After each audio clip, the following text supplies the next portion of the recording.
Okay, ready to go. All right, so some new changes I've done. I've made a modification on the common gold piece within the region you guys are in.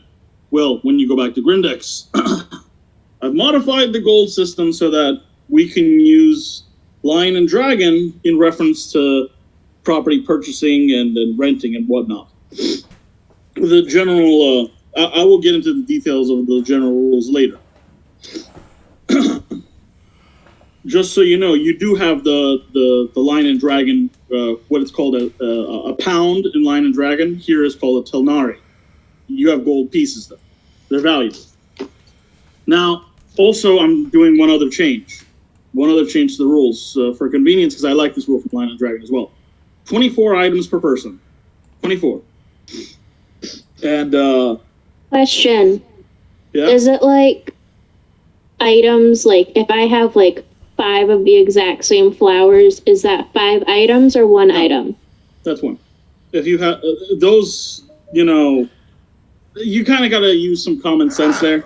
I don't know about So we're not doing. Count as an item on it. So we're not doing like grocery store items, 10 items or less, correct? I think it should be guesstimated and just being realistic. You wouldn't be carrying fucking 50 shields on you and 100 gold pieces. That's ridiculous.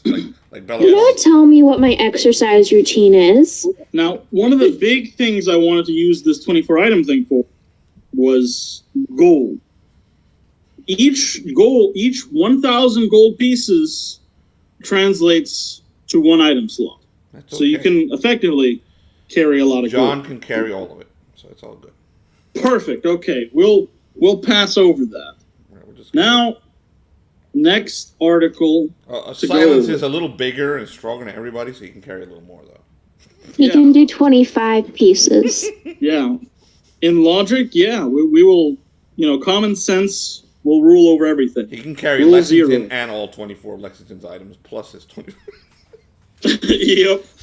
Plus his 20. Can't just carry Lexington. Lexington is his rose, man.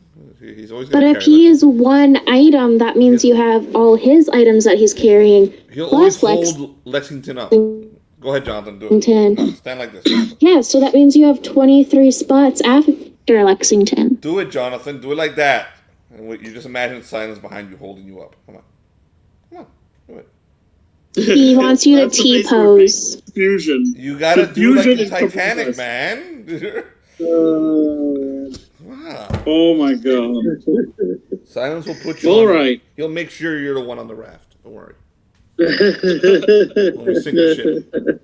And we will sink the ship. Real quickly, I want to go over what you guys got in the Siege of Sworen.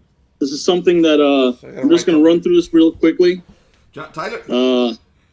Silence doesn't care. Give everyone else things. He'll just kill people and take it. He doesn't need it. I only care about what the bee tells me. He doesn't care about items. Fucking hilarious. All right. He'll give all his money to Lexington. Lexington can buy the shish kebabs. The bee tells me what I keep and can't keep. I'm going to assume that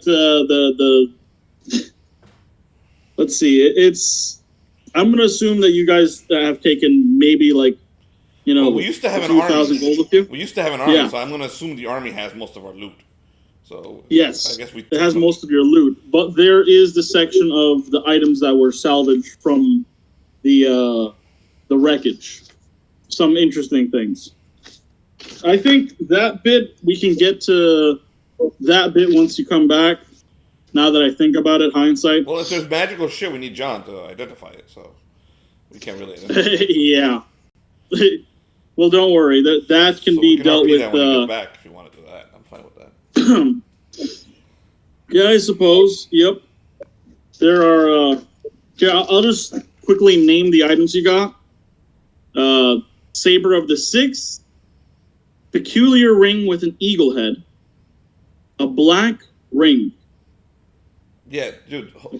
Why don't you?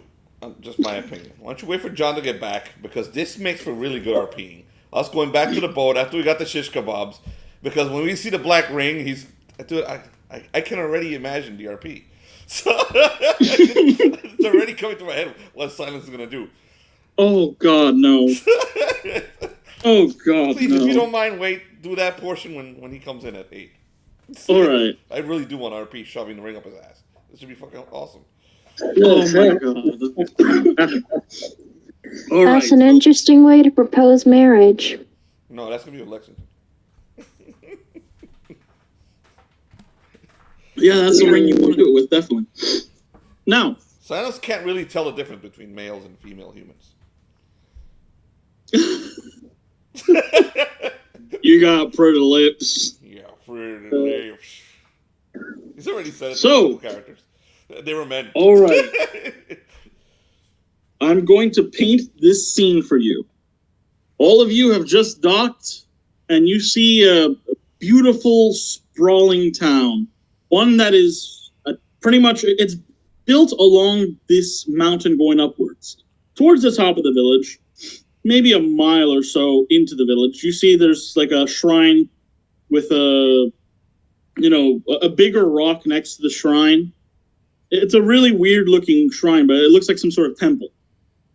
And the town itself, the town's people, they look very normal, for a completely different planet that you're on. They look rather normal. They all seem to be, fish merchants of that are trading fish and. Okay, what exactly do they look like? What do they wear? Now you got me thinking. So Silence is like, do they have the Innsmouth look? When you look at their attire, they actually look rather quaint. Like, it's not rich, but it's not poor. It seems like just looks okay, Some people look the color of their hair. Before you continue, I want to make something clear about the characters before I completely forget to say this. And you wouldn't know this because even though you've been DMing him for a while, you weren't there for character creation for Silence. Jonathan kind of knows this. We chose Dragonborn because that was the only thing 5e had that really fit what he was. But he's more like a crocodile man. Okay, so he's kind of amphibious. Just so you're aware, that's one of the things. That's why he has a big tail, and most dragons don't have a tail. The last game we played, you were swimming in the ocean and you were moving like a crocodile. You said so. So he will sink while wearing armor. He won't die because he's amphibious. Yeah. So just pointing that out. So go ahead, continue. So for the most part, everyone looks rather middle class. There's a few high class and there's a few low class. It doesn't look like anything is really outstanding. What's the color of their hair? Their hair? The colors of their hair are mostly black. Okay, so it's not that fucking town. And if you don't mind, rolling a perception roll, which is intelligence. Both of us? All three of us? No, the one person who actually wants to roll. Jonathan. Silence is looking. He's looking for the Innsmouth look. Oh, okay, then you roll too. He was looking. How many negatives do I put? Negatives he for should what? Probably have negatives because he can't really identify male from female humans. Just saying. Negatives. I'd say a -2 because you can't tell the male from female. There you go. We're good. I think they have the Innsmouth look. Don't ask me what that is. I'm not sure. But Wow, that was a really good roll. But I think there's something wrong with this town. All right, we'll start with the one who rolled lower. Silence. You see a tall, lanky man. You look into his eyes and you see they're fishy. They look very fishy. They look exactly like a fucking fish. Into us slaughtering this town. There's a bunch of innocent people here. He looks so fishy. You could tell he's probably a loan shark kind of fishy. He is a fish. You know this for a fact. He is Sashimi. And if he and the other people around him, his little group of people, which is like a merchant leading a few people, they all have to be fish. Okay, I go back to Lexington. He goes back to Lexington. He whispers to him, which is, a low shout for everybody else. Lexington, I think we're in danger. I think it's more of those deep ones here. Look at that man over there. He thinks he's being conspiratorial. He's very quietly pointing at the guy, but it's this giant meaty arm directly at the guy. So, and everyone can see it. It's funny because there's also a crowd starting to gather around you two. They're not too close, but they're starting to gather around and look at you. Funny. Or it seems they look at you crowded. Funny. You're going to need to start talking to them before my tail is going to swing. It has a life of its own. Lexington, with your role, it is very clear. It's very obvious. No one here is abnormal. Not a single person here is abnormal. If nothing else, you oddly find there's some very attractive individuals here. Both men and female are extremely out of the average attractive. Some of them look very, very handsome, and others look very, very beautiful. You can barely control your desire to want to talk to these people just because of their sheer raw beauty. You don't understand why. They're also pretty, at least the majority of them. Silence is wincing. He looks like a dog that's scared. He's looking around like, there's too many of them. There's too many of them. So are we in a marketplace? You are just stepping off the boat. Silence is Silence is dripping wet right now after getting out of the water with the dwarf. Lexington just caught up. Figure out if this is a one fucking town in the frickin' Dying Earth or... That would be metagaming. Stop it. Don't metagame, boy. It absolutely is some fucking weird fucking town for the Dying Earth. Assume it. Okay? Now we don't know what the twist is. We'll find out what the twist is, but there's always a fucking twist. So the people are gathering around and they appear to be looking at you. You guys and your peculiar boat. Where's Beltram? He's the one that's good at discovering whether this is magical. Where exactly are they looking at? They're looking at you, it appears. Do you want to roll to confirm that they're staring directly at you? Because you feel their eyes. You feel almost flushed when some of the very pretty women look at you. Wait a second. Where's the position of their eyes? Are they on like the side of their heads, kind of, or are they facing forward? Very normal. They're all oddly normal. Does Silence realize that they're all looking at Lexington? You know, through his haze of madness. No, they appear as if they're looking at you. You can't tell. Can I just wave? You don't see just through basic expression. You can tell that they, if you understand basic expression, you don't see that there's any rage. He's holding it by his side. You notice that many of them are also smiling. They seem to be happy that you're here. Silence. They're gonna eat us, aren't they? This fucking town, I swear. So, did you make your roll? Yeah, I'm not sure if you got to that far in the freaking book. I've read all the books multiple times. John, shut up and continue. Stop metagaming. All right. Madeline, metagaming is when you know something about some place that you're in because you read a book about something. See, this is why I don't read. And then reading's bad for you. And it colors. Okay, Lexington. Your character's not supposed to know where you're at. Make an intelligence roll, Jonathan. I am so smart. I'm playing exactly like my character is stupid. Unaware. Don't you worry, all is good. The dwarf right next to you tries to call the Worminger to ask him a few questions.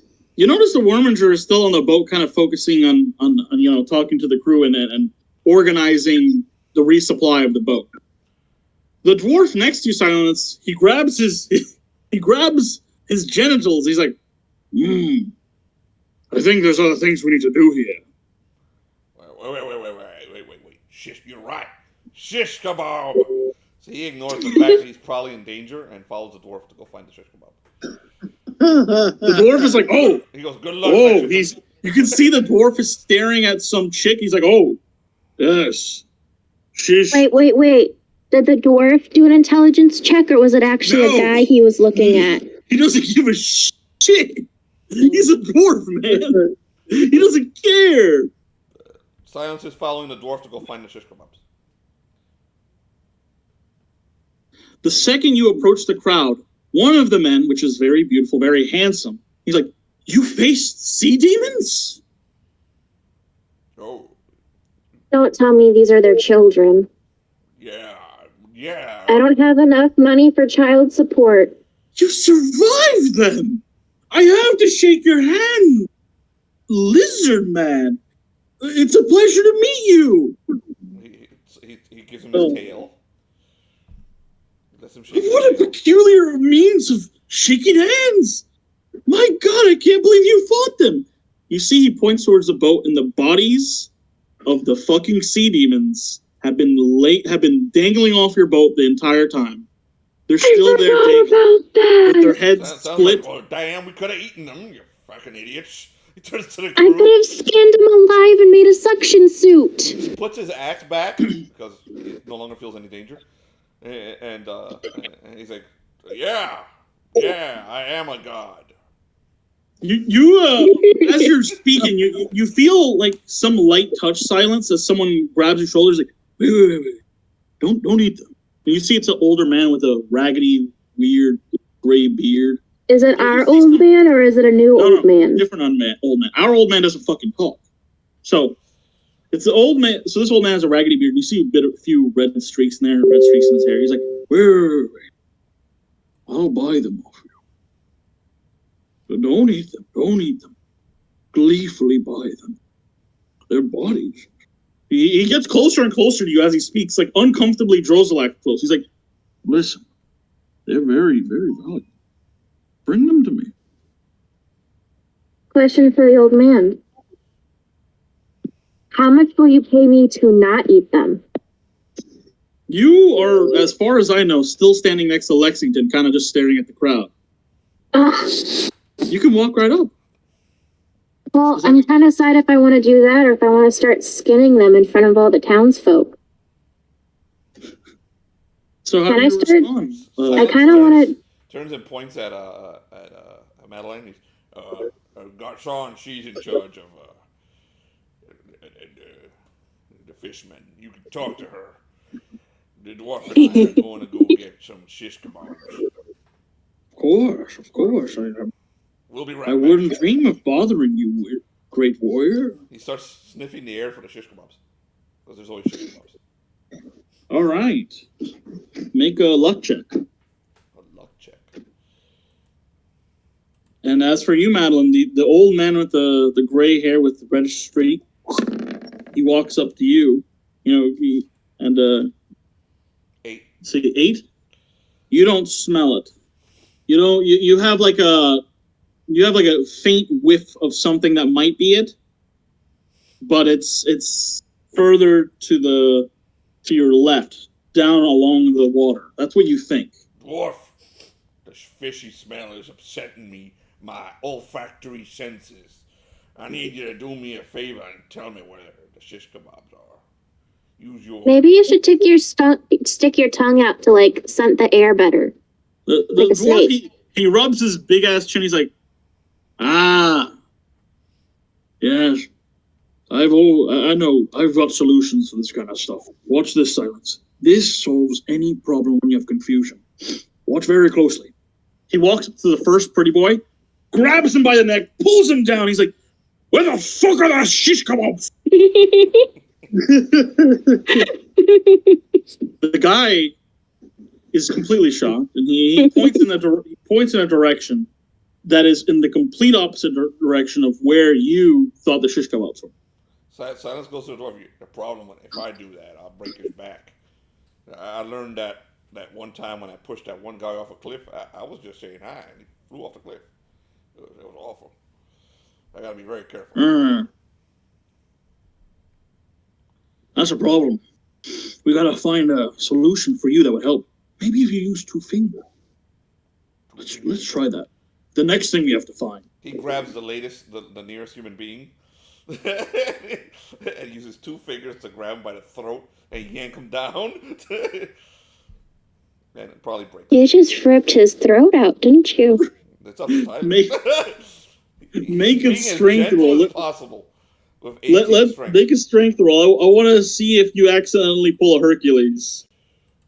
Because this is literally Hercules' whole story. Hercules will get upset with someone, smack them, and they're instantly dead. I rolled low. You should be okay. You rolled low enough that when you try to gently pull them, you kind of, it's kind of like the fucking cranes, and you slip and you just rub his neck a few times. The guy gets freaked the fuck out. He's like, what do you want? He's like, he turns to the dwarf. You see, their little pink things are so scared of me. It's awful. That's awesome. I want to do that. He goes. Hold on, I got a phone call. Hold on. Mute. Let me pause. Wait. Oh. I had paused the recording time. Go on. What did you do? I made my roll for the dwarf. Why would you do that? Oh no. Oh my. The dwarf does the same thing and attempts. He snaps the person's neck with 2 fingers. He goes up to the same guy, snaps his neck. Around. Did anyone see this? Everyone saw it. The dwarf's like, why isn't he moving? Are you all right? Like, he gently puts him nothing down. to see here, people. Nothing to see here. He's fine. He picks up the corpse, and we're just gonna go take him on board and take him to a cleric. We got a healer on board. Get on the goddamn ship. Point to the door. Get on the goddamn ship. The dwarf is like, oh, and he's now trying to be very ginger around other people, and the people are looking at him. They're like, so Silence carries the body over to the ship and gets on the ship. Don't worry, people. I'll take it over to a cleric. He walks around like the gangland, and so they can't see him on the other side, and quietly drops into the ocean. You see, as you're doing this, when you turn around and come back, you see that there are soldiers that have started to, like, with bright, silver armor that have come over. I didn't do this. And you see the dwarf. It wasn't me. It wasn't me. You see the damn dwarf is like, he's back on board. He's like trying to look. He's fucking looking over the railing, and he's trying to like act like he's stealthy, but you can see through the railing. So, he's not really that was a quick well. trip. Everybody back on board. Let's go.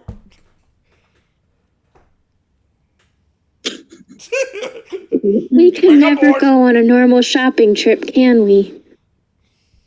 Oh wait, where's the soldiers with silver armor? You see that there's one soldier right now that's staring right at the dwarf. There's no other soldiers, and some of the people, one of the people whispered to the dwarf, and the rest of them are trying to go about their day. But you see, the ones that saw what happened were shot. And they're going to other places quickly. We just created an international incident, Jonathan. Well, the dwarf did, and so you're gonna have to either talk to the guards or get back on the boat. Get the hell out of here. So you decide. I haven't even started bothering with the old man. I did notice the soldier. You noticed the soldier, and Madeline. Oh, you're bartering with the old man, right? I want to. Do it quick. So do it quick. What? While Silence is doing all this, you make some fucking money. Silence had nothing to do with this. He didn't kill anyone. So while you're doing all that, by the way, Silence is right next to the dwarf, looking over the side like this, like his eyes looking over the side. Yeah, you see like a very stoic soldier looking right at you and focusing on you and the rest of your group. He has a spear and a shield, and he's just watching. Lexington, you're gonna have to bribe him. We got money now. Well, we don't know how much money. I haven't even bartered with the old man yet. Tyler, old man. Yes. So, you and the old man approach the bodies, and you start to find that there's some goodies in there. As the old man with his crew, they unload the bodies and... Whoa. They're not allowed to touch the bodies yet. I haven't named a price in my conditions. All right. Oh, we can't just take. Oh, so go ahead. You're not allowed to take them unless you want to end up like that last guy who did us wrong. Okay, so how many bodies are there? Don't, no threats. That's such a bad way to start a negotiation. I have a good opinion if you don't ruin it. Now, How many bodies are there, Tyler? there are currently 5 corpses. Okay. So, and they're only missing their heads, correct? Their heads are split. Their heads are split. Okay, so here is my deal for the old man. He is allowed to have 4 of the monster things as intact as possible. But the 5th one, I demand that I get to... I don't care how mutilated it is. The 5th one, I want to have skinned. And then he can have whatever parts of the body he wants after that. You want to use it, do you? Or a trophy? What are you planning? I'm going to make an amazing suit that'll allow me to stick to things. I mean, if you can figure it out. Deep one jacket. That's awesome. I wouldn't stop you, but you know of the lady in the deep, don't you? I'm not sure that. I already have a lady in my life. I have no interest in another. Oh, no. This is not a marriable one. No. It's a horrible being below the sea. That's my stepmother. No, it isn't. Wait, what? You see him, he's looking at you, and he waits for a moment, and he keeps looking at you. He's like, you don't have the features of one of them. I meant metaphorically, I believe. You're a confusing one. How much are you going to pay for the bodies? Body is usually worth 100. I'll give you 100 for the 5, for the 4. Since you're taking the skin of the other, which it is the most valuable thing, 50 for that one. So 100 each, or 100 for all 4? Minus the last one. 101 each, plus the 50 for the one that I'm taking the skin of. The 100 each for the 4, so that's 400. Then there's 50 for the last one. Yes. Well, if we want to count the prices of me skinning it with, mind you, good craftsman, we will take it down to just, let's say, 100. But you didn't have to kill them. So, based on the fact that we did the labor of getting them and transporting them, I should actually be adding a shipping fee and a handling fee. Oh, so 200 each, because you didn't have to lose any. Oh, dear lady, I'm providing the best craftsman. Would you like me to go to a lesser craftsman? Come on now. Let's go back to 100. Very well, I hear what you're saying. 20 gold for that one, and I will bring you to the best craftsman, and that will be it. The additional 50 gold. for the skinned one. You can use his bones. His bones aren't all that valuable, so the other things in the skin, mostly. Well, you know what? In hopes that I see you again with more of these things, I will concede. So 100 each for the 4 and 50 for the one I want skinned. The old man, he goes over to the deep ones. He looks at them. He's like, "Tell you what, I have a new deal. 400 for the 4, and anything that is on these creatures that they still hold, you may keep. They seem to have interesting things that are of no use to me." Deal. He shakes your hand gleefully and immediately, sets his men to work. You guys now have new goodies. And this is, as Silence and, you pretty much are given like a bag of these items. As Silence and Wait. I forgot to get a piece of paper. Don't worry. No. We'll do that in a second. Silence and the dwarf, they both come on board. That they that he got somebody killed, and ooh, goodies. He comes down. And you didn't even loot the body beforehand. You should have tossed it after you looted the body. Could have at least gotten some cute clothes. Give me a minute. I'll go down there and get him. So as you're speaking, Lexington, what the heck are you doing throughout all this? Because you pretty much have been. Well, he's been told to go bribe the officials so the murder isn't reported. I was going to go talk to the guard to see what he wanted. You pretty much saw the whole altercation, and the Worminger too. And whatchamacallit? You saw the whole altercation, the accident. An accident. You noticed that the Worminger saw this too, to his fucking horror. And then you noticed you also heard the entirety of the dealing exchange. You could have gotten in there and helped with the deal. You were pretty much just standing there, taking it all in. That's very much Jonathan. Yeah. As proven in the medieval game. Yes. And in real life. So, in real life too, yeah. So, you notice the silver armored soldier with the glorious armor, which is it's very masculine armor, very very beautiful. He starts walking towards you. Wait a second, what's in the pockets of the deep ones or whatever? You don't know because there's a situation happening. You can't examine them. You notice that silence when you come off the boat. The silver armored guard starts walking towards you and the rest of your group. He's going towards you, Lexington. What do you do? I help you? You can. I believe what I heard from your pale companion was that you were going to attempt to heal a man who I very, very vividly heard that you snapped his neck. Now, we would like the body returned to us. I'm referring to you as in your entire group of people.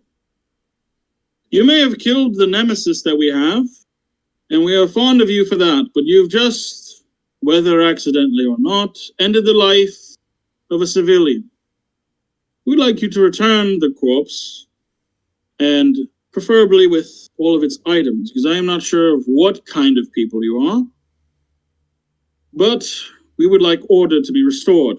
This is the first thing we want to do. That is a good thing we have in common. I'm known as an executioner, as well as a judge.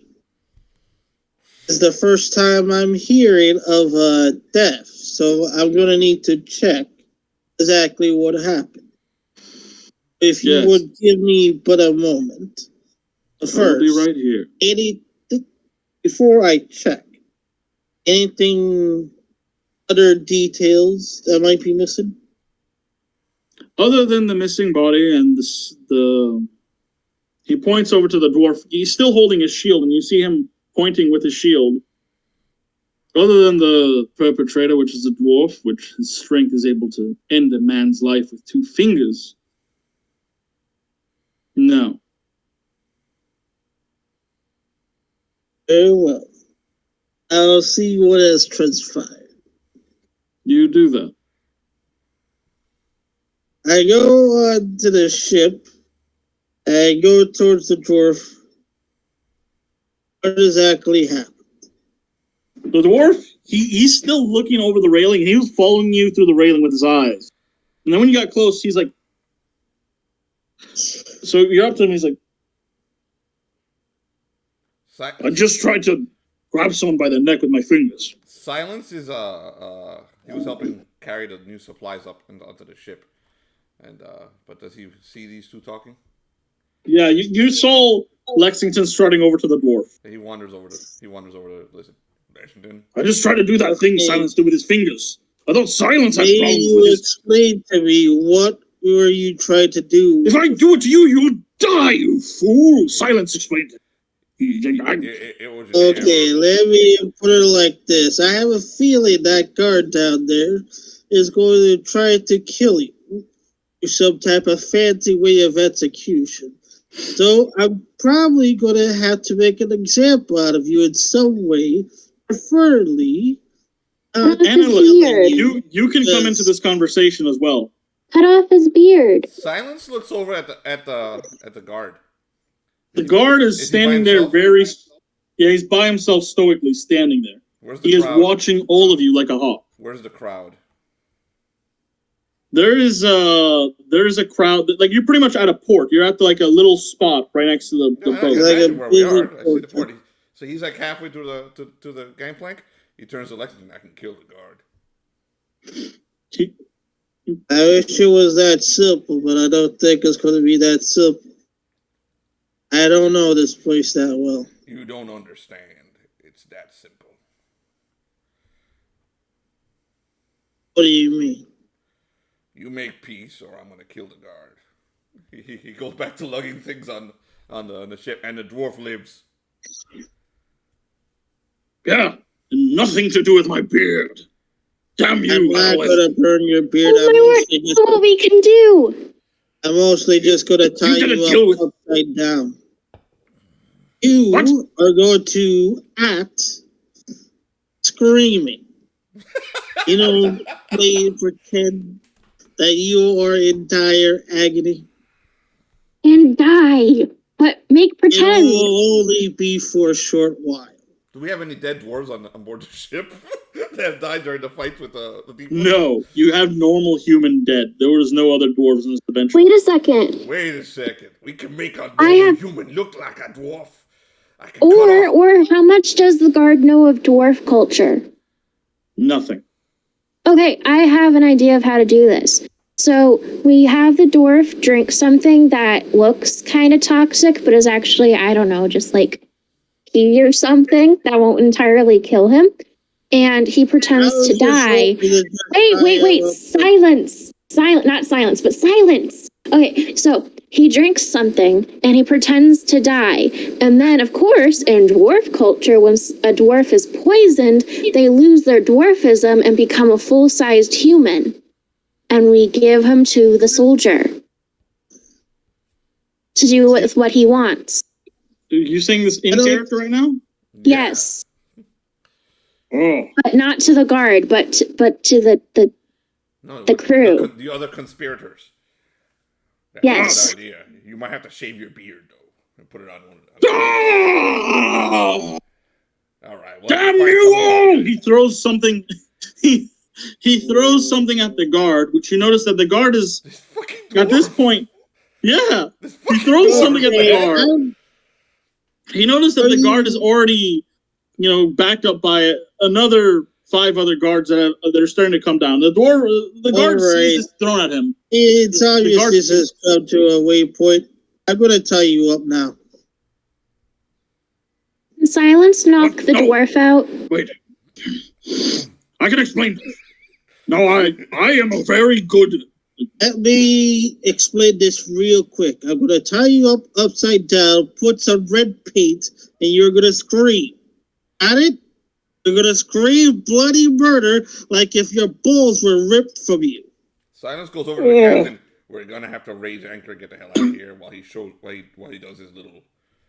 What he's going to do. The captain, you see that he's been rubbing his chin this whole time, just kind of trying to figure out what to do himself. I would like Silence to knock out the dwarf. What if the dwarf comes up with a good idea? That's why I don't want to knock him out. Now, you don't know. I've got a solution myself. Who's this, the dwarf or the captain? You've never been in a real city before, Lexington. You're a noble. You wouldn't know how it is. You live in a prissy little tower. Oh, wait a second. He's a fucking noble. Nobleman.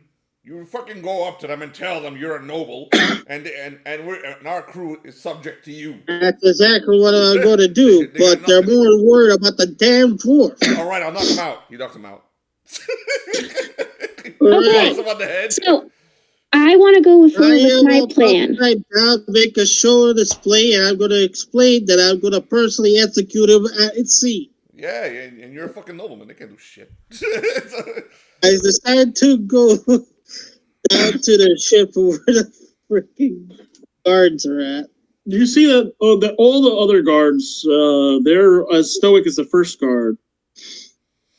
And you see that the first guard, now that you've seen the other guards, you see that there's a difference between the first guard. There's different embroidery on the first guard. Apparently, he was more important.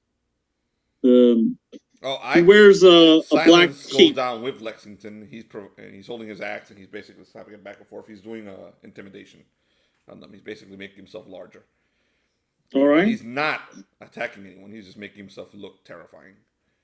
So they can do their morale checks because I know you changed that rule. All right. If you want to do intimidation, I believe that's. He's not doing an intimidation as in I'm going to attack you. He's making it look like if this doesn't go well, this might get ugly. Let's see. Double checking. Mm-hmm.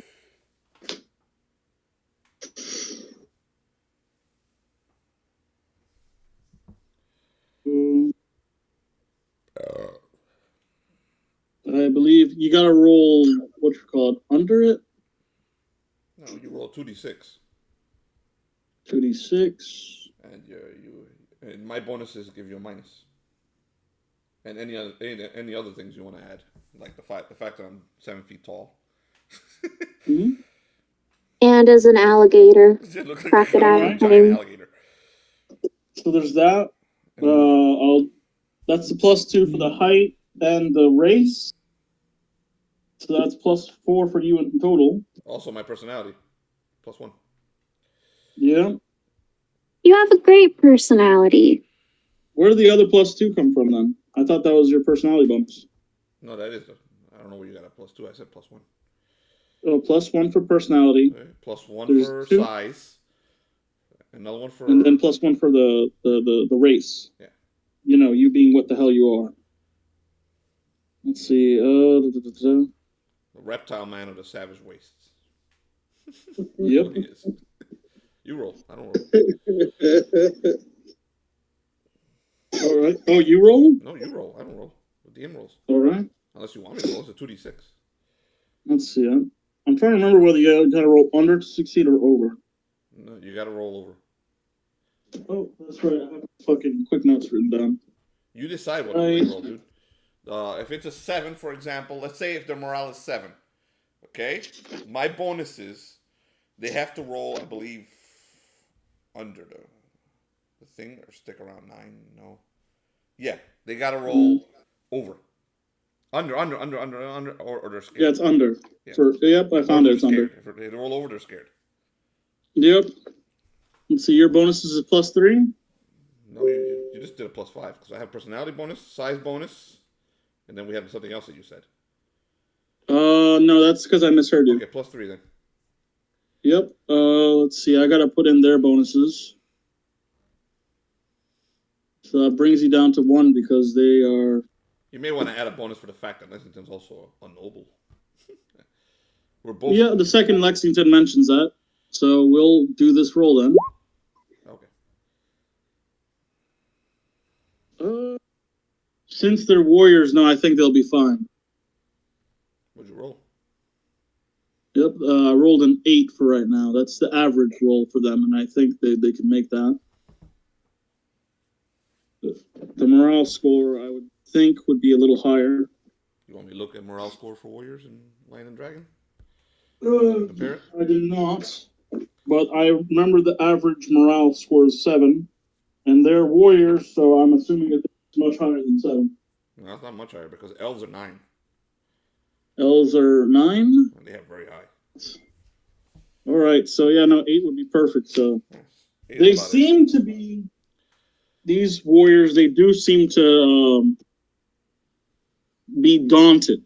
They're holding fast, but seeing you, they appear to be daunted by this. Well, that's what he wants. I'm not looking to make them cry and run. He wants them daunted. The leader himself doesn't seem to flinch. If anything, he looks at you with a different glint in his eye. Almost interest. Perhaps excitement? Bloodlust is what you'd probably think it is. So, Lexington, you approach them. They say nothing as you approach. The other soldiers, they have wild eyes, but the leader, he seems to be as stoic as ever. Alright. Let me fully introduce myself. I am Lexington Asheville of the Asheville family. A noble. It is normally my responsibility, should I see it, to execute justice, however it may turn out, and should it be deemed, to execute the offender. It seems that the dwarf did accidentally kill someone, and after taking it to a healer, where he sadly did not make it, he threw the body towards the ocean. For this, and You see as well as disgust on his face. Then retrieve it. It's right there, then, isn't it? Just underneath your boat. Silence turns to him and says, "Say please." Please. You want me to plead? as I was going to say, you're going your out companion has murdered an innocent man, and you want me to be... Let me finish. As I was going to say, we're going out to sea to execute him. So once you actually see him breaking his stoic facade, he looks... He pretty much is like... He's rolling his fucking eyes. You're going to execute. Would you like to join him for offending a noble? Silence smiles. You can't wait. He's like, you see, before I didn't want to kill your whole town. But this was an accident. And you want to have... We're never gonna get shish kebabs. And you want to have my friend killed over an accident? who mentioned murder? Murder for murder. That's where you people must come from, isn't it? Murder for murder. Apparently it's murder for two murders, but... I like how Madeline's here talking too. Right now, you have an innocent man who has done nothing, as far as I know, swimming with fishes. As far as I see it, your noble authority. You're like an invader, right? Maybe so, which is why I wish to execute him towards the sea. I'm not sure what your customs are. I can assure you, those who tend to talk to their betters in your tone also get executed for less. Yes. So just as your patience is at an end, trust me, so is mine. So let's leave it as I'll just execute the dwarf at sea, and we will never see each other again. As for the body, I do believe it's somewhere at the dock. But my shopping. I can pick it up for you for some politeness. Politeness.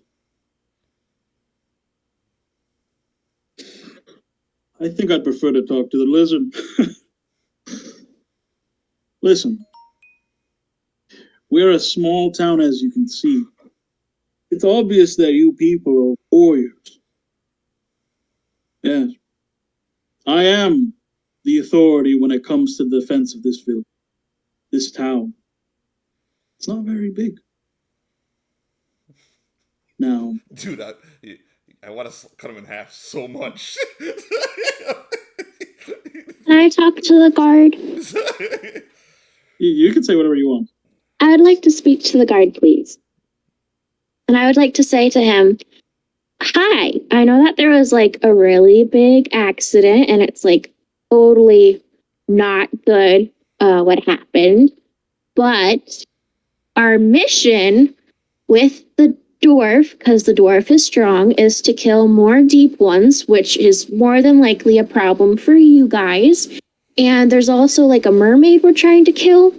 So can you kind of like excuse this one death instead of letting the deep ones continue to survive and possibly having your whole town destroyed by them and possibly the mermaid? So, in the big scheme of things, what is one tiny civilian, who of course matters to his family or her family, Or me, but if you let us I could all destroy the town. survive, plus the strong dwarf who, you know, is strong enough to kill a man with 2 fingers, imagine what he could do to a deep one or a mermaid or whatever else would possibly kill you in the ocean and your family and everyone you love.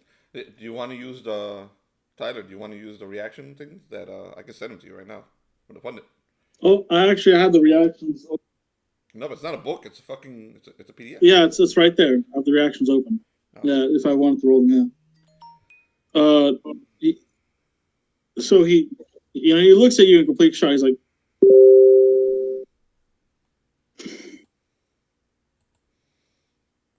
fucking, all right, whatever. Silence turns around, slams his axe into the dock. I thought you wanted me to do the roll. He's not gonna kill him. He's gonna slap his axe into the dock and starts removing his armor. He's gonna go in the water and find the damn corpse. The guy, you see pure shock in his face now. Hey, dude, I just want a goddamn shish kebab. I'll get your fucking corpse. He takes the armor off. He literally only came here for supplies. The Magister is on his way. Do I find the corpse? Just let me know. Yeah. Wait, when your character finds it? Yeah. All right. He leaped in. Yeah. The Magister will come. What he did was horrible. I don't believe that you're going to kill him for 1 second. So I'd rather another thing happen. Either kill him or torture him to the point he screams to the moon. Whichever comes first. There's a shrine with a prophet. He will cleanse your dwarf, and if you offer a sum, we will forgive these crimes. How much is the sum?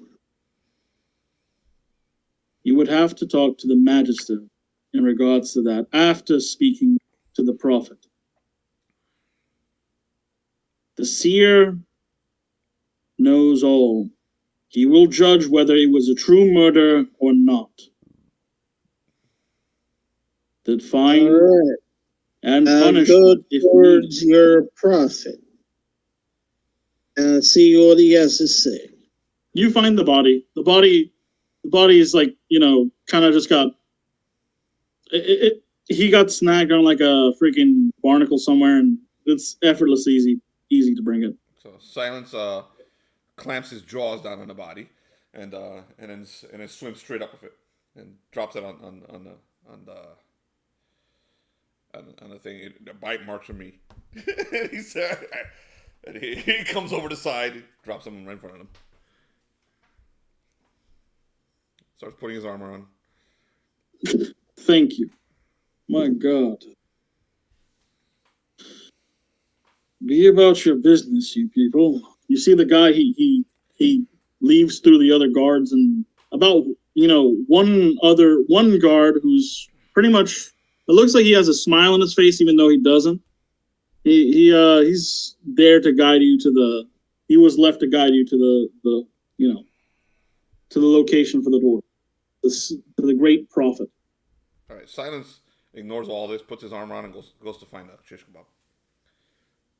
The dwarf is looking over. He's looking over the railings, like, take a bath or something, dwarf. They're gonna cleanse you. They're gonna give you a bath, and then they're gonna cleanse me. Pay your what you owe. Don't worry. Are they wizards? Probably. I'm gonna go get my shish kebab. You want to come? He turns to Madeline's character. I was looking for a sun hat, but I think I'll go with you because this has been a huge mess. We can get a sun hat too. We'll go find a sun hat and a shish kebab. That's what we're gonna do. I go to where this prophet is We're splitting the party because it's the best that you as you start splitting, it's like, oh, don't worry, I'll take a look at the loot. The dwarf No. He's supposed to go get a bath. He'll get cleansed by the... What? He's not allowed to touch my dead bodies. That's my money and my stuff. He's already made enough of a fucking mess. Lexington, you get him and you bring him with you. He needs to go get cleansed. All right. Furniture. Can I use 2 of your crewmates to make sure the dwarf doesn't do anything? You see that the Warminger is already in his way, in the dwarf's way, and stopping him from going underneath. He's like, that would be wise. William, Jeffrey, go. So I have me, the dwarf, and the William Jeffrey crewmates. Yeah. And we go to see the prophet. It's our party from Lion and Dragon is going with you. Yeah. William Jeffrey. Yep, so the dwarf very begrudgingly goes with you.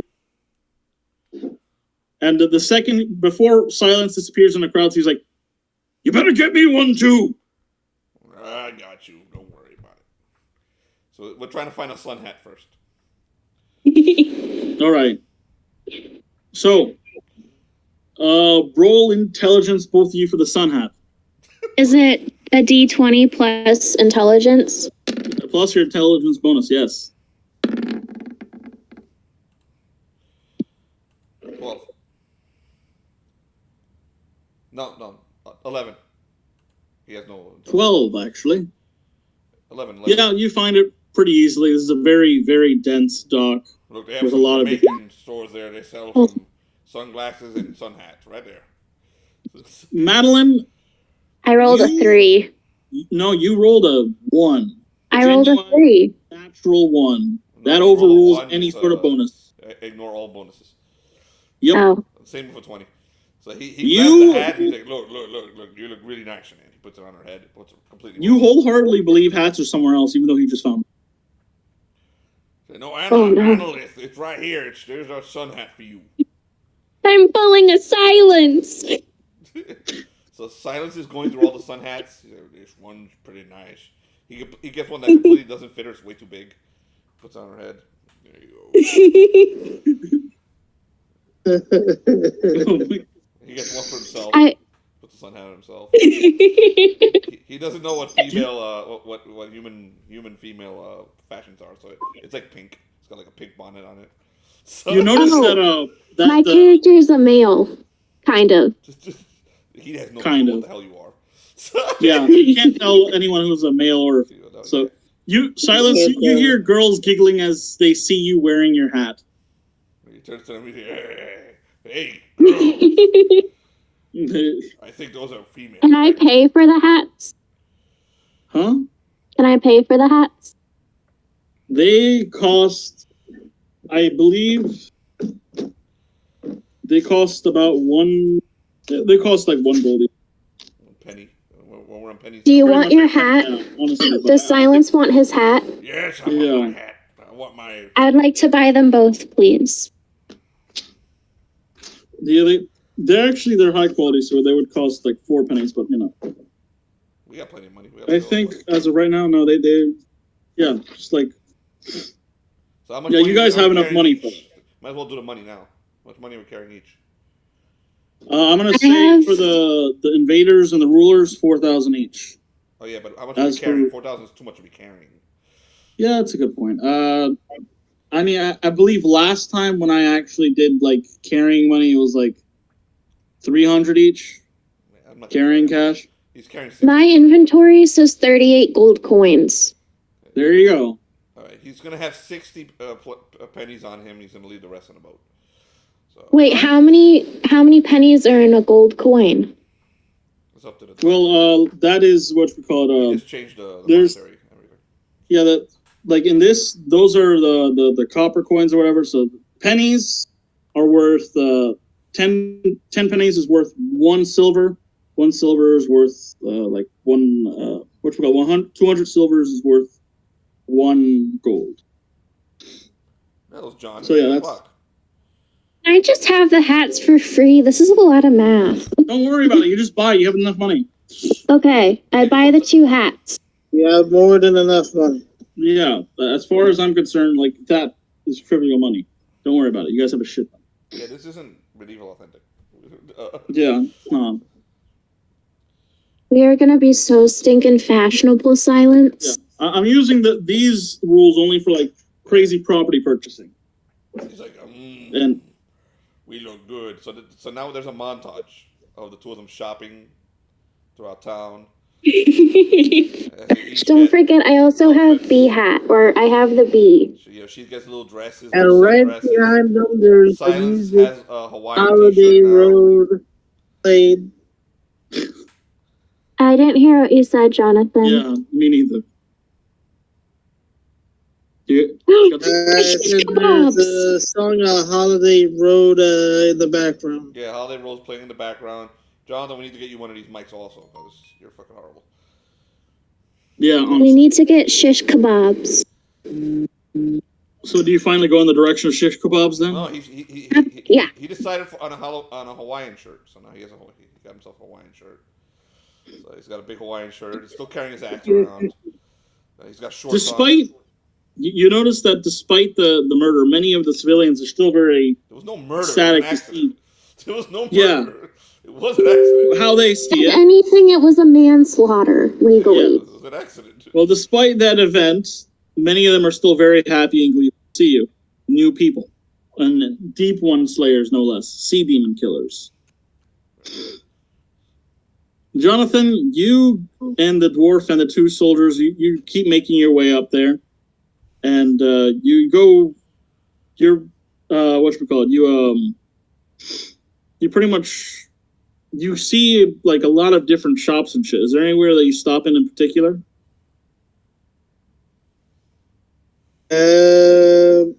What type of shops am I seeing?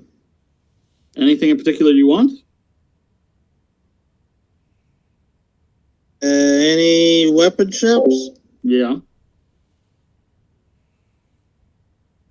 You restock on javelins then? The javelins are just fine, but let's see.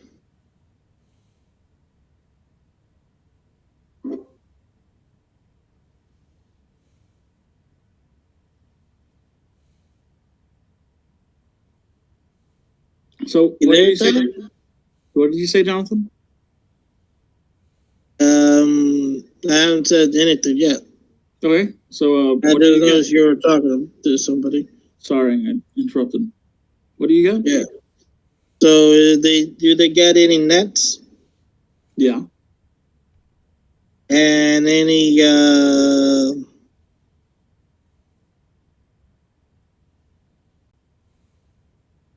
crossbows? Yeah.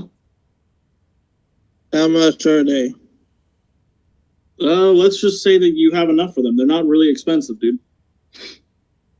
Okay, I'd like to get like a net and a crossbow with a few bolts. All right. You do so. And now with with that done, you pretty much any other purchasing you're gonna do? Anything else you see as you're walking up there? I'm gonna hit the bathroom while Jonathan repeats. Yeah.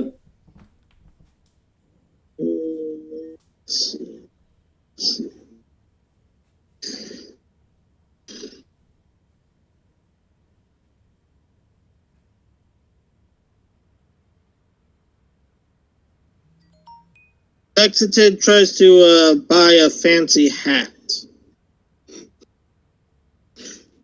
Like something that looks like a bird theme, looks like a sombrero or something. You find this peculiar hat in the store. It looks like it. You find this hat. You don't know why you're drawn to it. It looks very interesting. It's a black hat. It looks like that it's a little used, despite the fact the whole entire store is very, very high end. They have one used hat for some reason, and the hat itself is of a weird design. It's a black hat, a thin black rim hat, but it seems to have, there's one standing up here, and then it goes up, and then it goes up again. And you notice that the front of the hat used to have some sort of jewelry on there. You could see the mark where something used to be there in the front of the hat. All right, I'll buy that. When you go to buy the hat, the merchant's like, "That's not mine. Where the fuck is the hat that was here?" He looks you up and down and notices that you don't have it. It's like, "Yeah, you want to buy this hat? It's the shittiest hat I got in the whole store. You sure about that?" Unless you have another hat with fancy feathers that's long like a sombrero. I do. Any of them other than whatever this shit is? I'll buy that hat and this hat. So weird. He guides you to one of the hats. He guides you to another black hat. It's a long rimmed black hat, and it has only just one thing on the top. It has black feathers coming off the side of it, then coming down, kind of like the old troubadours. What You now? purchased that? Like the old troubadours. It has black feathers coming out and falling down back, like a troubadour, like a musketeer kind. Okay. All right. You get the hat, and the guard looks at you with confusion as you guys go. And the dwarf looks at you, he's like,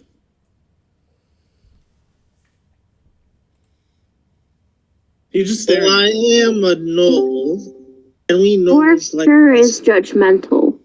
Let us see if we could fix your little club.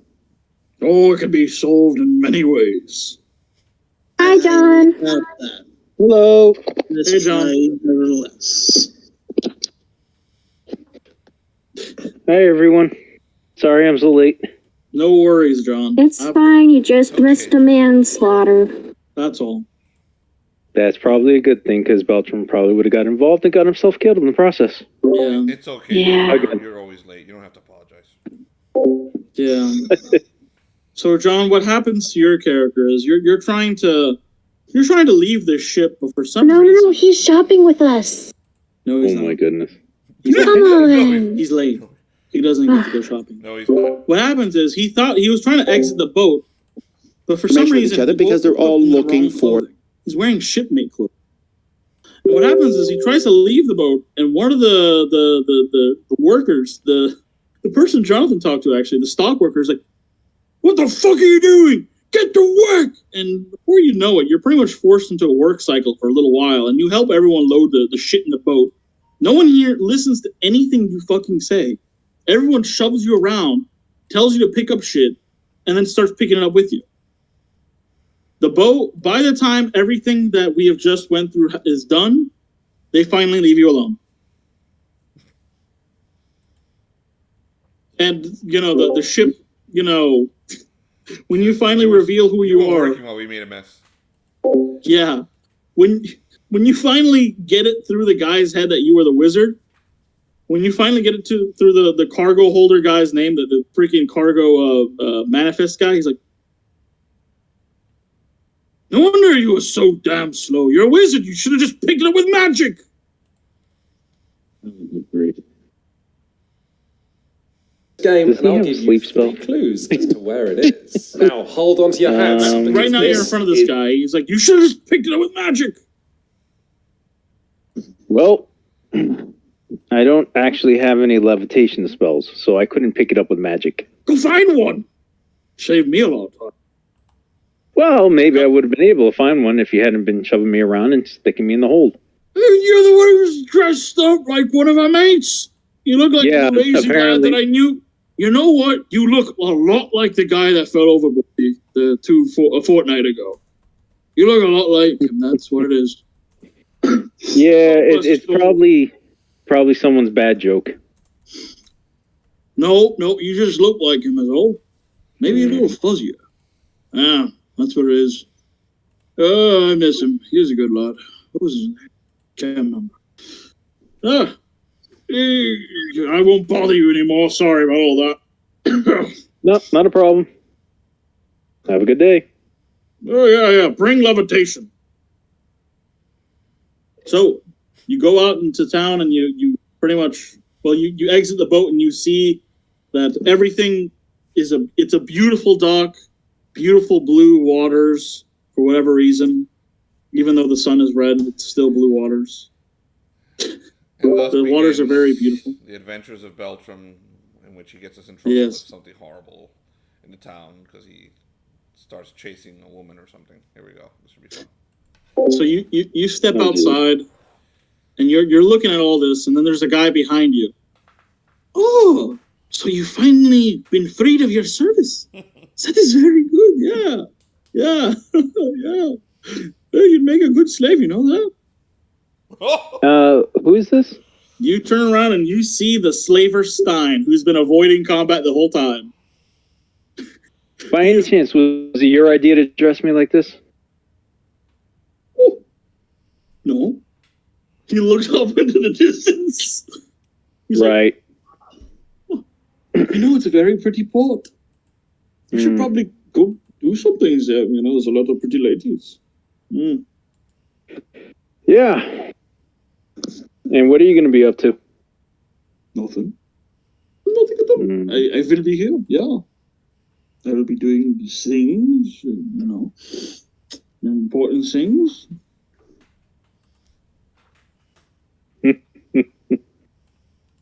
Right. Okay.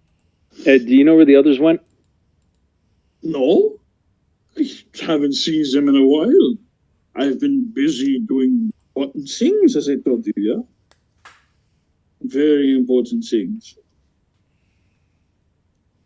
You done? Yep. Have a good one. And I head off to look for everybody else.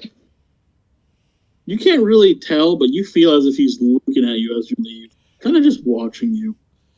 Oh, I have no doubt. Madeline, probably going to enslave me at one point or another.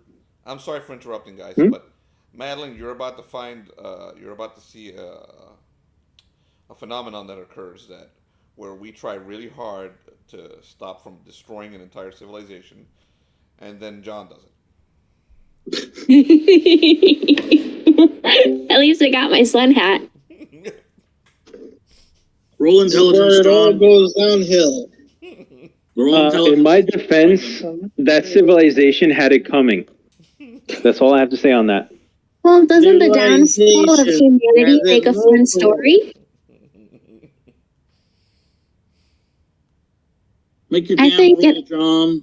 It adds a spicy flavor to the story to, you know, completely wipe out an entire species or civilization. And you would think so if he were to do it on purpose. He had a 4. Yeah, but he just does it. Yes. Well, I mean, as long as you get the shopping done before everything goes up in flames, I think it's okay. And are you going to roll today, John? We managed it. And we're skipping back arms and arms. What? Arms and tail, because he won't use his tail. A 4. Oh, 4. Great. So, you have no earthly idea where the fuck they are. It's not a natural 1, right? It's a... What did you roll? Exactly? 3. All right. So, yeah, wizard with... Anyhow, doesn't matter. So, you wander around and you find... Well, actually... I'm just going to make a quick little roll right here. Are you doing a fucking Lion and Dragon random encounter? No. You want me to do a Sword and Caravan one? It's probably fit this place more. Yeah, do it. Do it. I'll just take a picture of what I get, okay? And send it Okay. So you can decide what to do.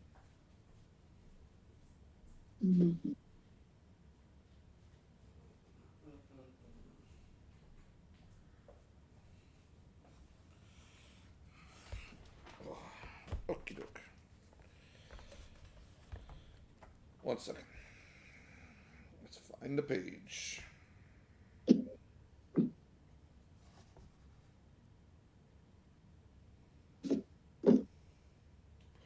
We have events in cities, regions table. That's going to be page 135. Right? Do you have Sword and Caravan? I thought you had it. No, I don't. Okay.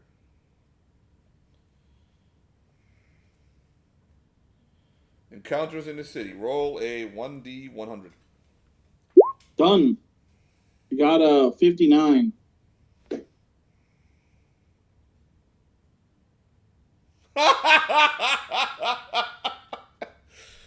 Look in your telegram. Tyler, you decide what to do with it. Oh my god, send it to me. Because it had to be this. I'm not gonna be. It's gonna be. This is where destruction comes. This isn't Felnox or Riggs, who have the power to like level entire this is the civilizations. guy who this would happen to. Yep. There you go. That's what you got.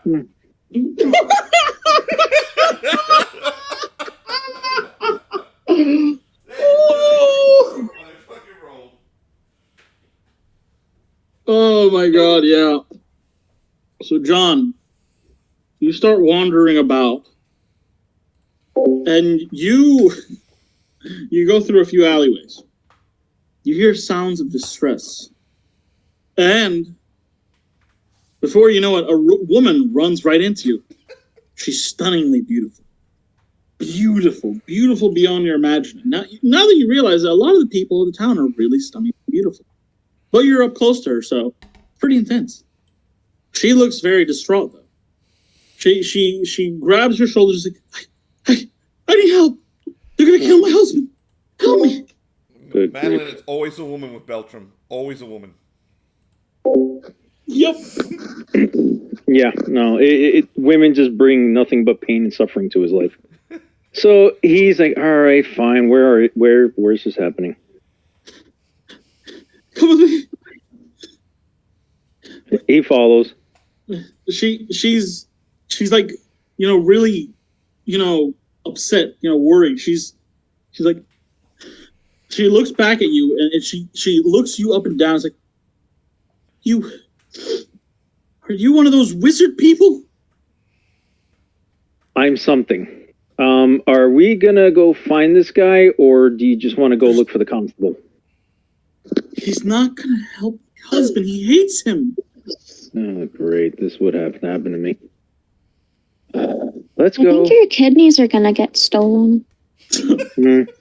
Not even one of them, just both of them. That's what he walks into these situations. Roll luck. What? Roll luck. Oh, jeez. I'm sorry, I think I just caused your demise. You're gonna have both kidneys taken. Yeah, right? I got a 10. You got just a 10? Yes. All right, well, then we will give you a chance. Silence and Analyth, roll intelligence checks to see if you notice Beltram passing by. Can I deliberately fail it? I got a 15. I rolled a 1. See, fuck all. A 1. Like, your eyes, even though they're in his direction, it looks like you're even looking at him. You don't process the fact. Who are you talking to? Not you. Okay. Uncle. Silence rolled a 1. Silence. He rolled a 1. You're looking right where Beltran is, but you see right nothing. At him, and I don't recognize him. Yeah, you're looking right at him. Like, you don't recognize him at all. I just As for you, Analyst, you see him and you see that. Keep going. You see that he, you see Beltran in his face, whether he looks distressed or not, that's up to him. And you see another woman very distressed leading him towards the dock to the darker side of the city. Can I gently tug on Silence's tail and go, look, 2 damsels in distress? Well, Silence noticed that there's something really nice on the other side of town that they can smell. He's still looking for his shish kebabs. He hasn't found them yet. So I'm gonna let than anything else. So, I'm gonna let Silence go, and I'm gonna go help Beltram. So Silence continues his quest. Goodbye. So you follow Beltran. Are you loud or are you sneaky about it? I don't know. I walk. You walk? Okay, well, he's currently focused, so I'm not sure if he'll notice you. Like, are you being obvious, or are you like waiting behind corners and then fall? Actually, Beltram isn't trusting her. You should know that.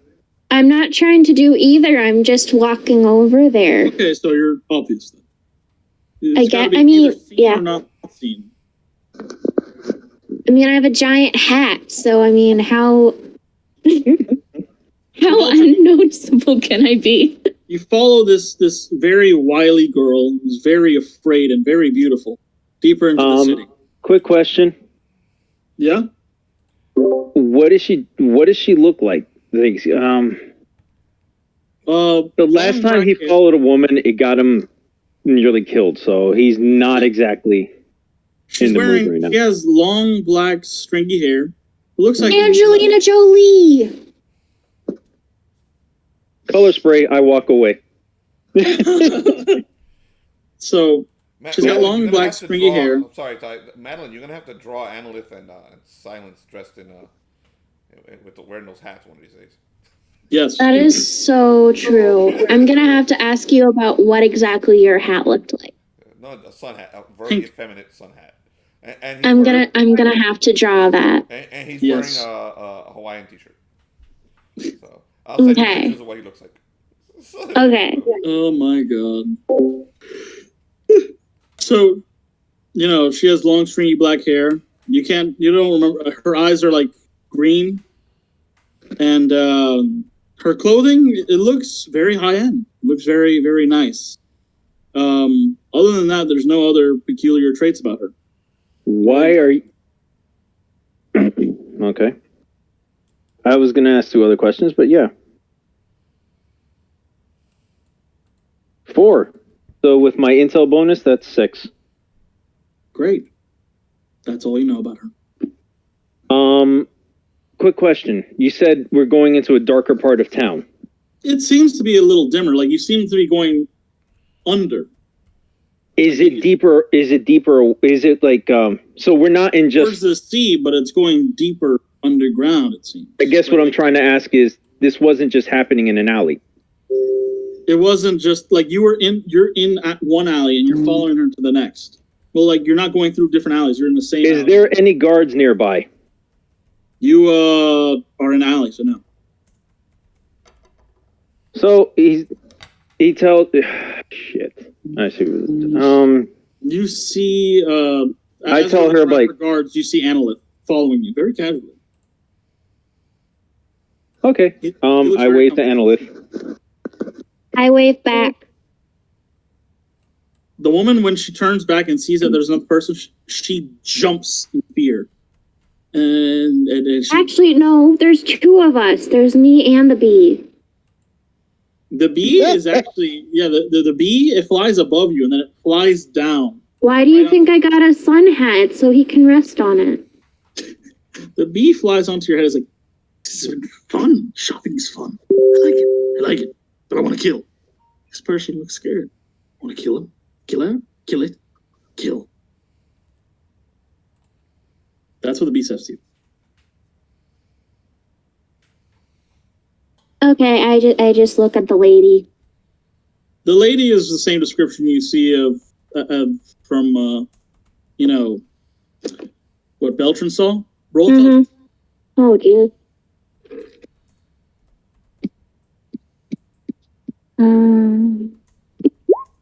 I got a 16.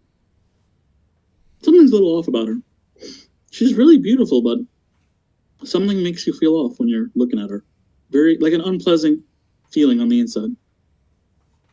Ah, stranger danger. Yes, exactly. Well done, Ty. You're totally running with that random thing. Awesome. Yeah. So, what do you guys do? The woman is cowering behind you right now, Beltran. She's pretty much, you feel her warmth on your back as she's, pretty much sobbing. She's touching me? Yes.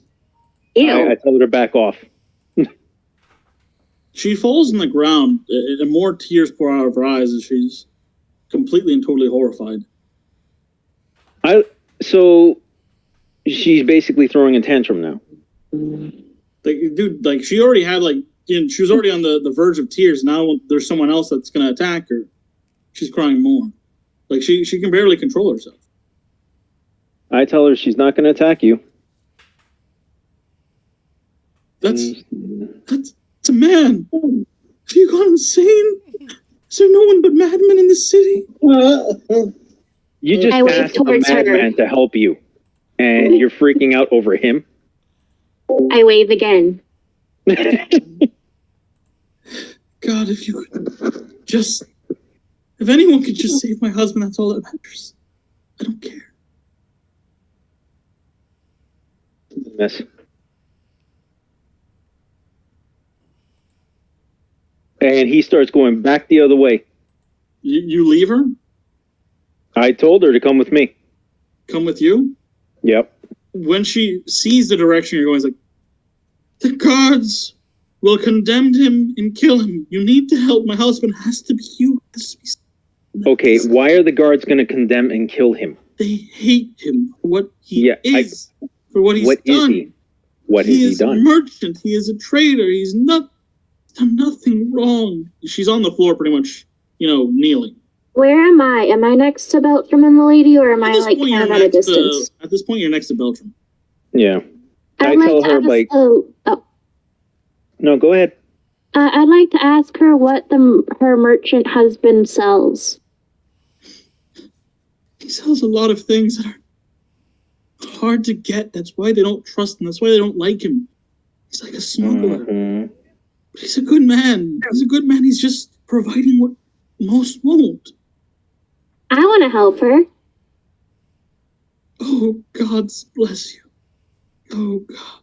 Thank you. Wait, why is he almost dead? What's wrong with him? Someone else that doesn't approve of him has found him. And they want to kill him. They've been torturing him, and I only barely got away. Say him? He was kidnapped? Yes, I was too. I was... Clothes looking ragged? Yeah, her clothes are as fine as they are. You can see that there's a few cut marks. Wait, what's the state of her hair? Her hair is not in a good state. It's ragged. She's telling the truth.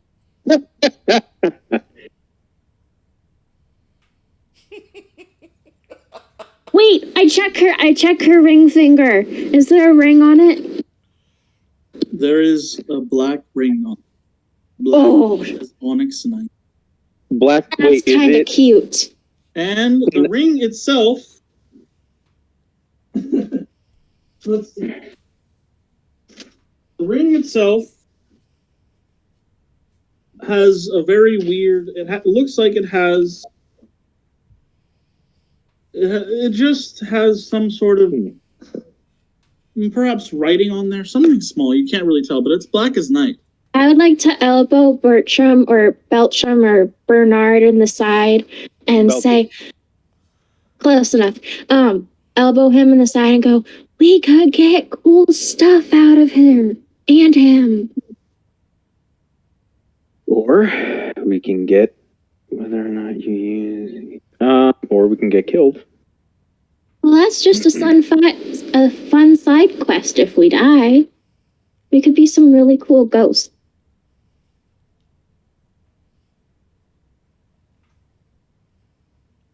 Yeah, and silence will miss you for all of 10 seconds.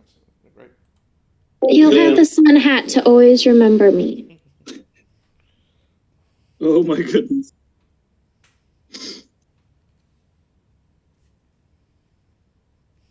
Well, I'm going with or without you, Bernard. Beltram.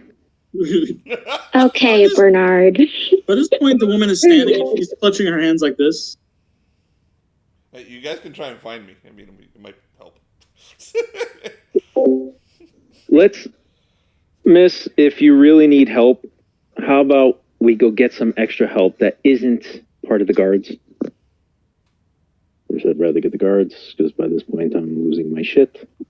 He's being tortured as we speak. I don't think he will live long enough for you to find him.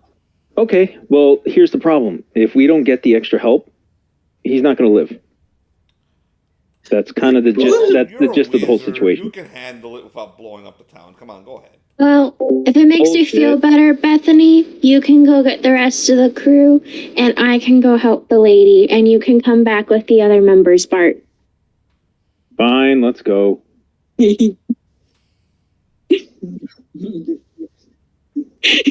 Nice. So you guys follow her, and she's very, very wary, and she now looks at Beltron with a bit of distrust. But you, Annalith, you see hope glimmer in her eye when she sees. Oh yeah, I'm gonna be a god. So you guys make your way down to this very old, decrepit dock, and you see that this is the part of town that has not been very well maintenance, and you see that there's a door creaked slightly open. Inside, you hear like sounds of pain, and you hear a lot of, roaring and attacking and laughing. Wait, can I ask her what her husband is? He's not a beast, is he? Is he the thing roaring? It's not like monster roaring, like roaring and pain. Oh, torture sounds. Got it. Yeah. Do you care about the? I take it the guy in. Huh? All right. How many guys are in there? You don't know. I'm asking her. I'm asking her. Oh, you ask her? I saw 5. I don't know if there's more. Can I send the bee in to scout? You can if you want to. I'd like to send the bee to scout. You say you relay this to the bee. He's like, scout. He flies off. He flies right through the fucking door, and you hear screaming from inside. It's a giant All right, bee. so I guess this is a. It's not a normal bee. It's gonna be a stinking massacre, and it's gonna be awesome, and our clothes are gonna be dyed red, and our hair's gonna be red, and then we'll look soulless and cool, and then we get to go in a dramatic rain shower where blood is dripping down from our faces. You see the woman as you're saying all this, her eyes just widen more. She's like, I burst through the door and cast color spray into the biggest group I can cast into without hitting the husband. You burst in the door and you run slap dab into someone's back.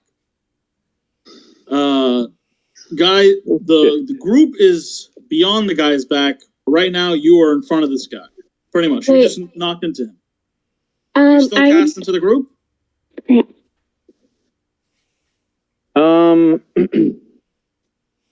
I can pull another soldier thing. Hold on.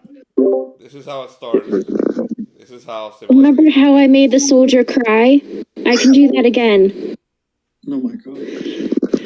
All right, what do you... If you have an idea. Just do your thing first, John. You're the first done something. Yeah. After. Come on. So, what can I tell from behind the guy? I mean... Dude, you can tell there's a few guys behind the guy. Like, you can look over his shoulder and you see there's a few guys there. You can cast right beyond them. You can tell that the bee is attacking one of them right now.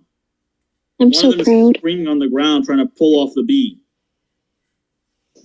Cast fly on the guy in front of me. No, you know what? Fly. Screw it. I'll just do the color spray. I'll stick to color spray. All right, just if you hit the bee, I will kill you. You're probably going to kill me anyway.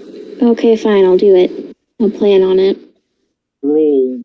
Do it all. Roll. That is a 1.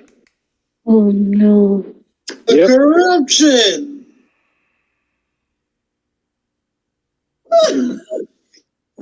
Should have just sliced the guy's throat.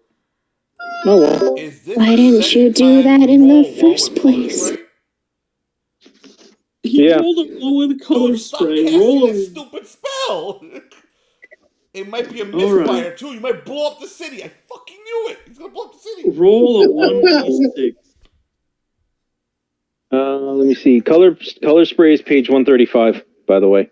I'm there. He's there. This was supposed to be our cool side quest where we come back victorious and best friends forever with matching scars. You rolled a 1. Well, in Dungeon Crawl Classics, a 1 means you can blow up the whole city.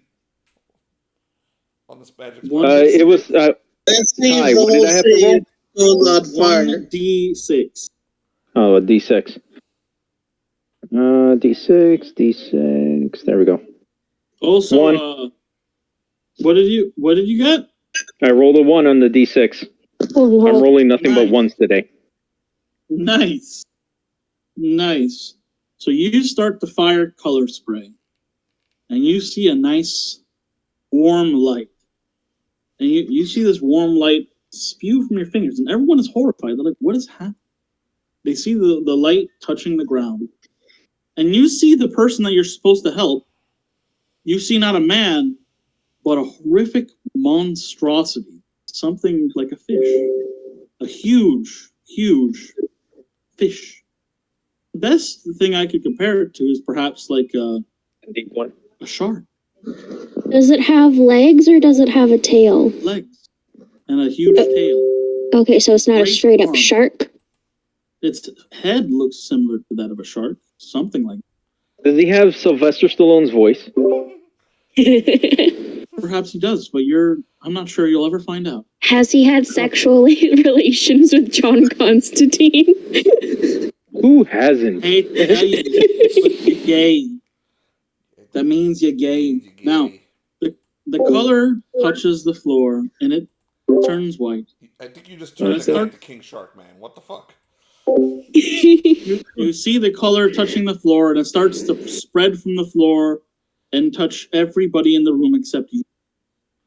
It touches everyone, and it keeps spreading. The bee flies away in horror. The man that's strung up gets touched by the color, and he's consumed by it. He's just pure.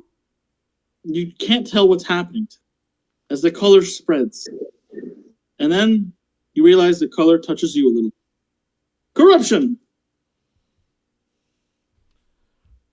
So he misfired. So I have created the color out of space. Color out of space? Is that what the misfire did? Yes. I'm sorry, I don't understand. Madeline. Oh no! All hell's breaking the loose. whole town. He just destroyed the whole. As soon as you're done here, Madeline, do a Google search and try and find The Color Out of Space streaming and watch that movie. I have to ask: is Nicolas Cage in the area? Oh, I watched that one. Kind of. I watched like an explained video of it. He was the shark. Oh, yay! Sorry, Nicolas Cage. I loved your movies, man. I still don't understand why white is such a bad color and is going to destroy the whole town. That sounds kind of racist. That's nice done. With magic and DCC. Roll a 1d10. Yay. 6.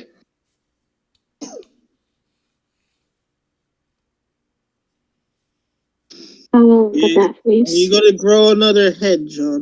Remember you can use That would be awesome because then I'll just cast 3 times in a row. Ty, remember you can use any of the tables. So if you don't like the first one, you can check one of the other tables and make it a major corruption. I always jump around and pick the one I prefer. That's a good point. A good point.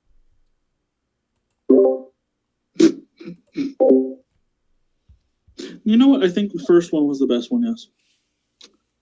Here's the modification on the first one. You now have horns on your head that have grown. Does he have 2 pairs of horns because he has 2 heads? He has horns on this head. No, he has a face on his back. He doesn't have a head. He has a face. Oh, okay. You now have horns, red horns that have started to grow immediately. They are very, very black. John, wow, Beltram. That can be fashionable. You got what, 4 corruption in that? Holy shit. The horns have just only started growing. They've just pretty much, you feel like pain as they spew out of your head. like white horns coming out. Well, sorry, black horns coming out. And as for the rest of the room, everyone in the room is twitching horrifically, and there's beautiful colors. Beautiful colors coming out of the flowers that are in the edges. That's actually as cool as corruption by far. Horns are cool. That is pretty cool. Yeah. So, you see the shark person. I'm fitting for this character. Yeah, you see the shark person just frothing, and he's not really living. The woman behind you shrieks in horror and agony and pain as she falls to the ground and starts weeping. Did I get Where's hit the by the local, color spray too? No, you're fine. Okay. So what do you do now? Where's the local? You duped the entire city to the color out of space. Not the first time. Well, the first time for the color out of space, but not the first time I've doomed the entire city. I look at her. I was like, "Where's the local healer?" Question at this point. Before we continue, back to Lexington. Lexington, you finally make it to the temple. It was a long walk up there, but you made it up there. You and the dwarf has gotten increasingly irritable as you go up higher. He's like, why do I gotta go high? Why is it gotta be up high? The temple's lower to the ground. I don't know why it's up high, but I can tell you what's going to go down very quickly should my patience run at its end. Oh yeah, me. I'm gonna run down the mountain. That's my plan. But what else do you? You said you would be going down the mountain the normal way. Yeah, running. Oh, I'm going to see if you can fly. He stares at you and says nothing. Thank you. Dwarves don't fly. He said, you hear him under his breath say, dwarves don't. You arrive at the great prophet. You arrive at the great seer. Actually, we know for a fact that dwarves do fly because we turned we turned Ryan Drake into a dwarven missile. Remember that? You enter. You start entering the temple, and you see that the warrior actually stops at the door, and he lets you enter by yourself. Just the two of you. All right. So you enter then? So I'd like to make sure. Yeah. What? All right. You, the dwarf, and the two other crewmates go in there. The crewmates are like, isn't he afraid we're going to kill him?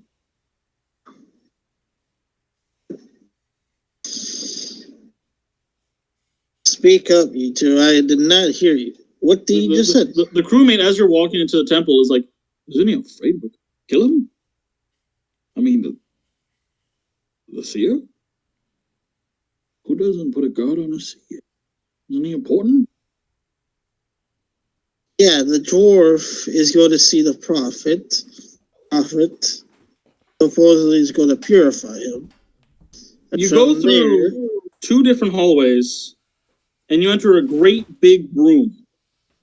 And in this big room, you see someone sitting on a chair, holding a trident. A huge, huge statue of someone holding a trident, sitting on a chair, with a great, big, glorious beard. Just in front of him, he looks so small compared to this man, but he is your size. In this great, glorious room lit by only fires and braziers, you see a man sitting down next to a big, perfectly round rock. He has rather long, gray hair with a few white streaks in there. And he has a rather well-trimmed gray beard. It's very well-trimmed, very clean. His hair, now that you see it, is very clean too, almost that of someone that could have been a noble. He looks at you, and you can see in his eyes great intelligence. And he seems to be gleeful to see you.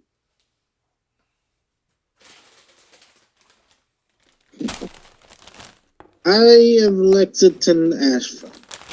I've been told to heed your advice about the dwarf who accidentally killed somebody.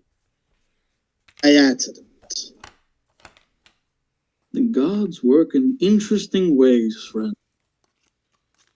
And you, Lexington, are an interesting person, along with the rest of your friends. It's been long enough. It's about time you've arrived. I've waited for quite some time. You see the old man stand up, and you see he's very sprung his age. You see underneath the clothing he wears, muscles, power. We will leave. Me, you, and the rest of your group. I know what you see.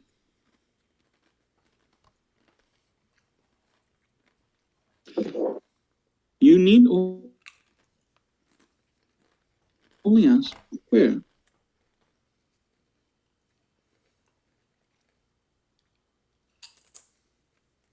What was it that you said, Tyler?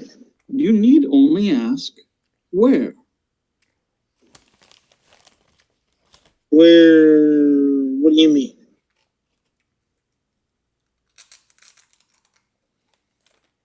Underneath the stormy skies, where the rocks and waves become one, there is a place called the Rocks of Flocorin. There, the slumbering god awaits.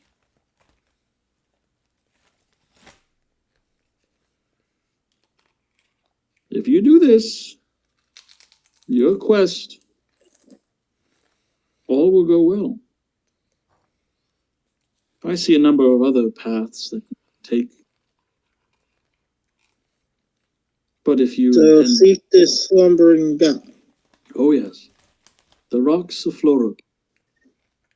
And where will I find this place? I will take you there myself. I will be joining your ship. It provides. The gods say that I will die very. My death is assured if I foolish to know. Alright. Before you come aboard, any other necessities that you might need? Oh no, I will merely be taking this rock. He pats the rock. You may call me Sifraim. To drive? Sifraim. Sifraim. With an F, good man. With an F. Come now. The man starts rolling the rock and going with you. He rolls the rock all the way out of the temple. And he keeps rolling. And he keeps taking the rock with him. This huge rock that's almost bigger than him. He keeps taking it. He won't stop. Once you get to the edge, and once you get to the exit of the temple. Did you just pick up Sisyphus? What the fuck? Is it an egg? Is it a rock or an egg?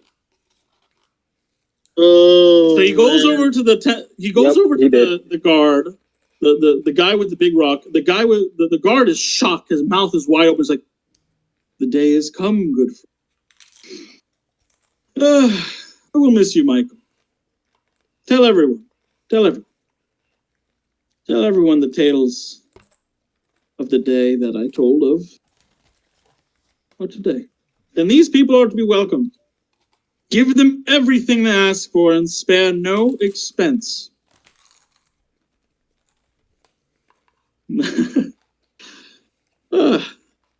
Let's go. You go down the mountain, and he brings the rock with him all the way down the mountain. This old man, you could see his muscles straining through the cloak he wears, bringing it all the way down the mountain. You and the dwarf. Okay, dwarf, it looks like you don't need flying lessons.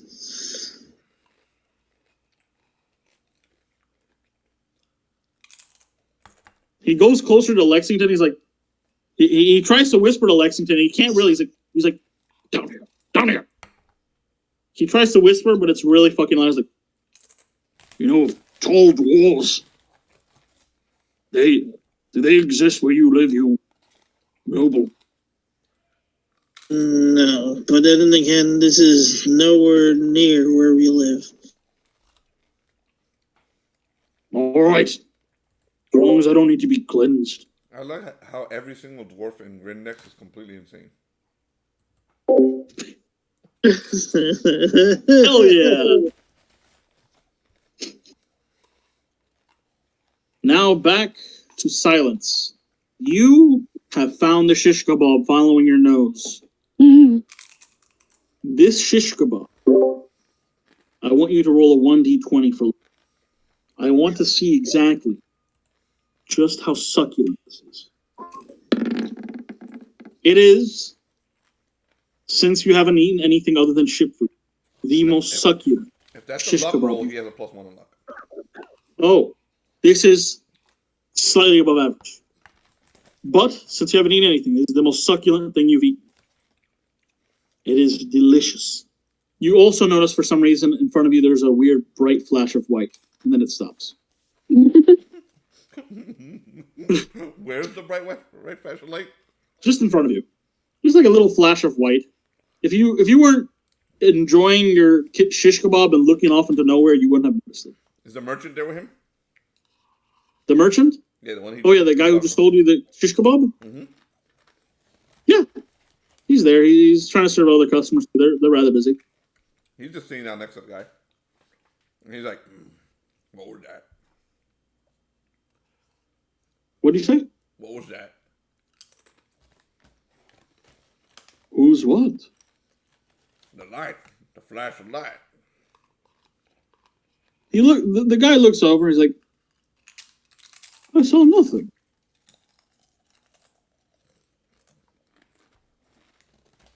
Well, perhaps it was the glint of armor. Do you see which direction the light came from? You? Yes. He gets up. He's seen the shish kebab. Garçon, this shish kebab is the bomb. And he walks away from the light. Oh, of course. Back to the ship. Thank you. Thank you. I also recommend a number of other shops.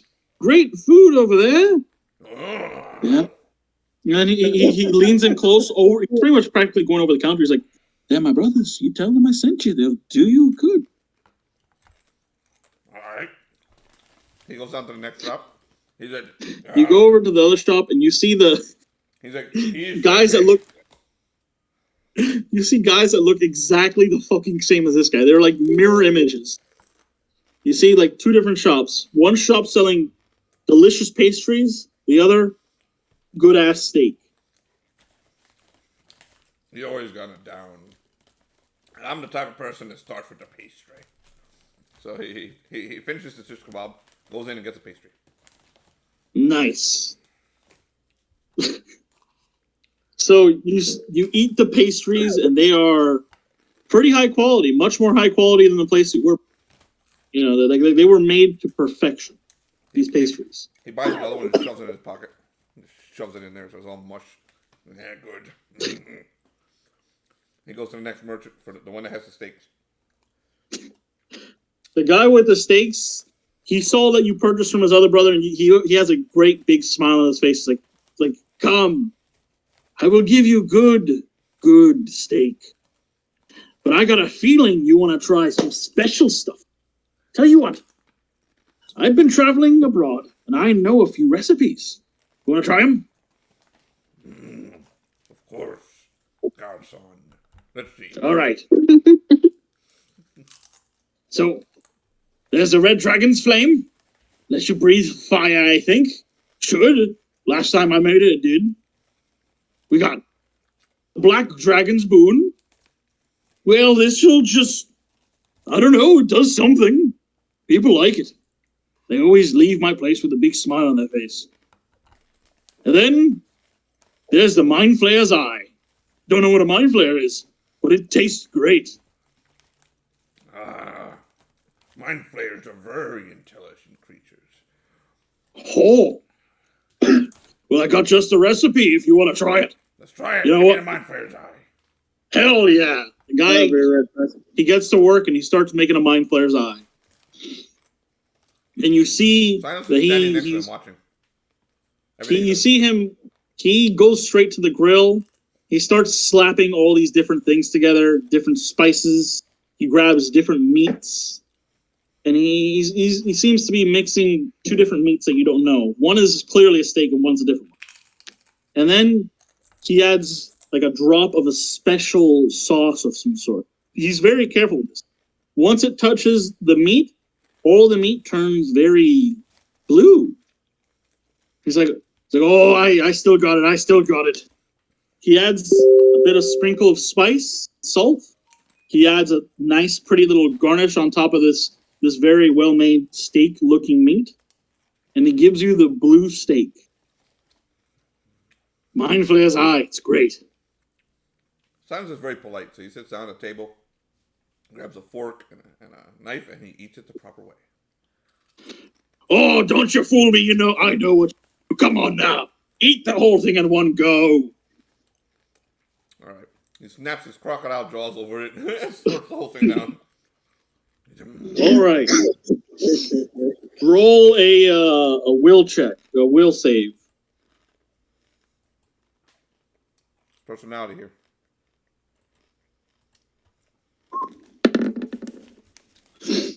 20. You are seeing a lot of shit, and everything for some reason makes sense. It's like you were just given a third eye. Oh shit. You see everything around you. You could see through the walls. It's like for a moment you were given Superman's eyes. Do I see what Beltran And did? you see exactly what Beltran did. You see Beltran be like, which I imagine is his face. I look at the white after stuff. he's fucking destroyed us. With my new cognizance, do I understand that white stuff is going to destroy the entire fucking city? Yeah, you see that it's slowly spreading. You also see that there's you see the prophet is coming down with Jonathan's character, Lexington. You hear a whisper in your head. One thing I will give you clear vision of.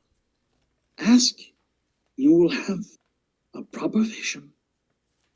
One thing, then this shall pass. You gotta speak louder because I'm crunching in my mouth. So. You hear a voice in your head. It's like, ask one thing, and I shall give you a clear vision of it. One thing, and this shall pass. So they tell me to ask for one thing? Yep. Pretty much ask for one thing and you get a clear vision.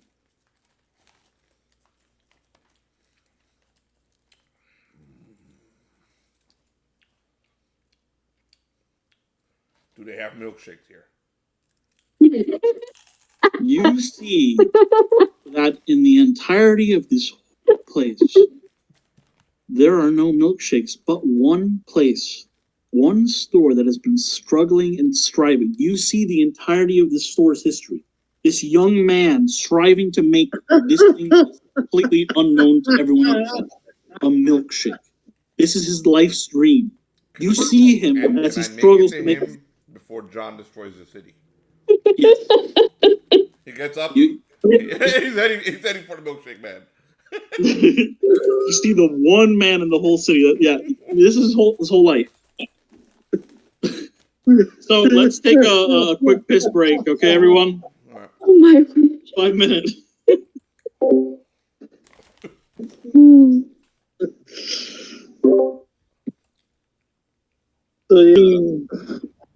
All right. Can Silence make it to the milkshake before everything? That's his thing. So he's all right. So he says he pays the man. He's like, and he does not warn him at all that the city's about to be destroyed. And he runs over to go find a milkshake. You go over, yeah, you make it in time. You make it with great speed, and you probably shove a few people aside here and there. Mm-hmm. You probably shove a few. Vanilla milkshake, just vanilla. You want my milkshake? You're not gonna shun me for my creation? No, why would I? Oh! He grabs your shoulders. You see like almost tears in his eyes. I will make you the best milkshake I've ever made. I tell you. You see him starting to get to work with his primitive materials and shit, trying to make a milkshake. He's gonna need some whipped cream on top of there. Whipped cream. Whipped cream. Cream that you whip. Just whip it. He goes over and you see him using some sort of weird like magic. And he like uses a tiny little whip and he whips something. And he whips like whipping this item until it turns into something similar to whipped cream. Like, I didn't know that tiny whips did that. Okay. He gathers it and he puts it on top. It doesn't look very nice because, the whipped cream wasn't made normal. And it looks like he put it inside like a wooden cup. And there's no straw or nothing, but it's there. It's made. This is a milkshake. This is my life's work. Please enjoy it. It takes a sip. What does it taste like? Glory? What? What does it taste like? Does it taste like glory? Yeah. No, it tastes like a gory? No. Glory. It tastes like a glory. Glory, yeah. No, definitely. Sinus looks over he looks over at the guy. You have a family. No, people here shun me for my creation. You're coming with me. He wraps his tail around him. Let's go. This city's about to blow up. Let's go. He runs to the ship with the dude trailing behind him.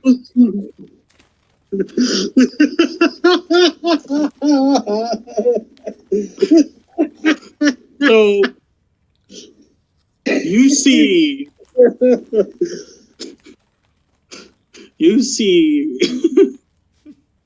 good old Sifryan. You see him as you're going down the mountain. You see Sifryan looking off into the distance constantly, and he's like a wry smile on his face as you guys are going down the mountain, Lexington. Who sees that? Me or Jonathan? Jonathan. Oh, right. Lexington. You see the old man has a wry smile on his face while he's looking over in the distance. You don't see anything where he looks. Nothing but city. Oh, it is a very nice city. Yes. Yes, sure. Surely. Yes. Not quite as devout as they should be, but surely. Yes. Yes. I wish I could visit it again. Maybe another time. The old man laughs some more as you guys keep going down. Now, Beltram, there is this white thing in front of you. It is beautiful. Beauty beyond your comprehension. This pure, despite the fact it just horrifically killed these people, there's a pure white light on the ground. And it is making beautiful flowers. Different colored flowers. Flowers of colors that you can't even comprehend. It's all beautiful. What do you do, Beltram? We need to run.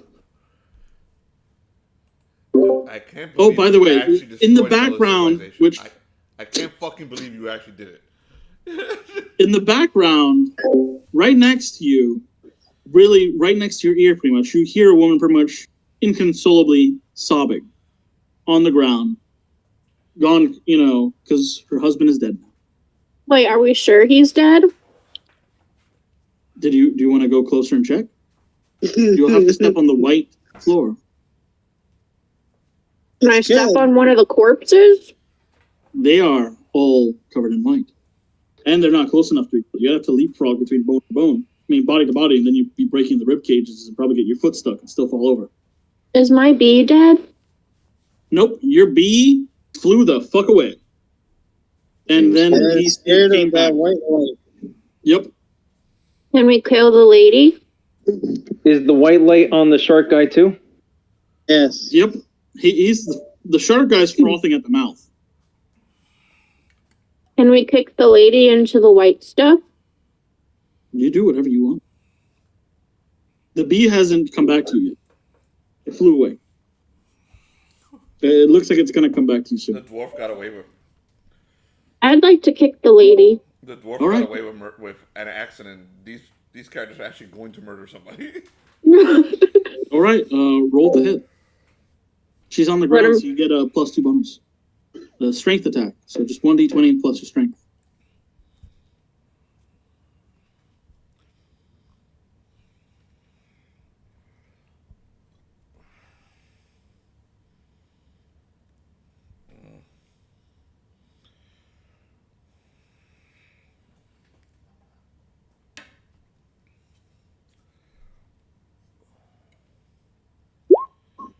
I got an 11. It's the same feeling you get when you kick away. Nothing moves. And this greatly disturbs you. You don't even feel reverberation in your body. She turns to you in her misery, and then you see something wrong. Her eyes, as beautiful and normal as they are, you see a reflection. You see the reflection of that of a dog or a cat's eye in her eye when the light reflects off. She starts to leave and run. She's still sobbing, so her running is really just pathetic. She's hitting walls back and forth. But she, for all purposes, looks like a normal woman other than that reflection. Oh, that light? So what else do you guys do? The little white thing is slowly spreading. You can see it spreading slowly. Centimeter by centimeter. The white If floor. I color spray it and it changes color, will it stop spreading? I don't know.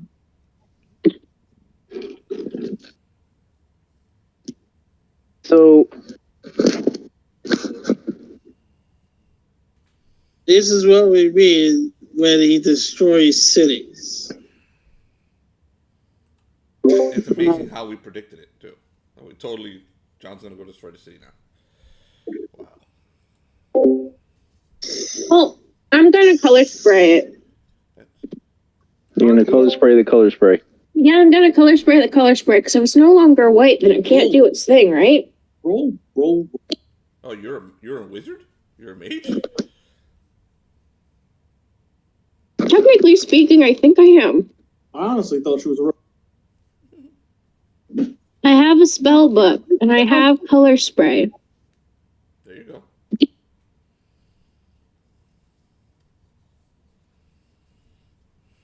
Color spray to color spray. Let's see what happens. Okay, what am I supposed to roll? intelligence plus your level. Oh Your dear. intelligence bonus plus your level. You might have a spellcasting modifier. Yeah, that's the bond. Oh wait, I don't know. And it's a D20, right? Yep. Okay, I got a 7. You got a 7? Yeah. That is a lost, failed and lost. You just spew a bit of color. You kind of like, it just doesn't happen. You failed, but you didn't blow up the city, so that's that's a good thing. Yeah. Hmm. All right. So, what do you guys do? Just standing there watching it?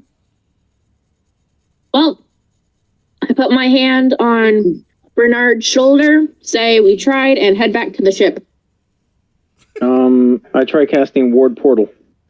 See if I can shut this whole thing in. All right. Go ahead. I am actively walking away. Yep. You're walking. Okay, I'll remember that.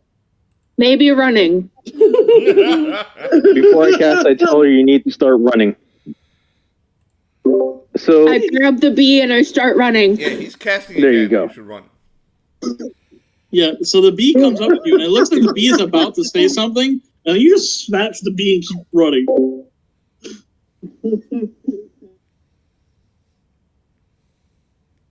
13.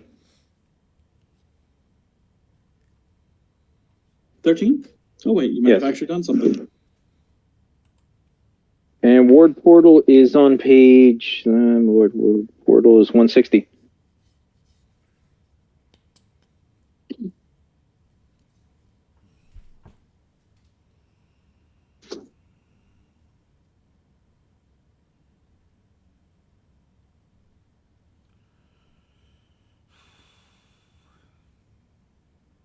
All right. Wait a second. You're casting Ward Portal. So, Yes. You're doing it on the door in front of you? Yeah. The rickety, shitty wooden door. As you're casting, you cast War Portal in there, and it glows. It glows with a roll of 1d6.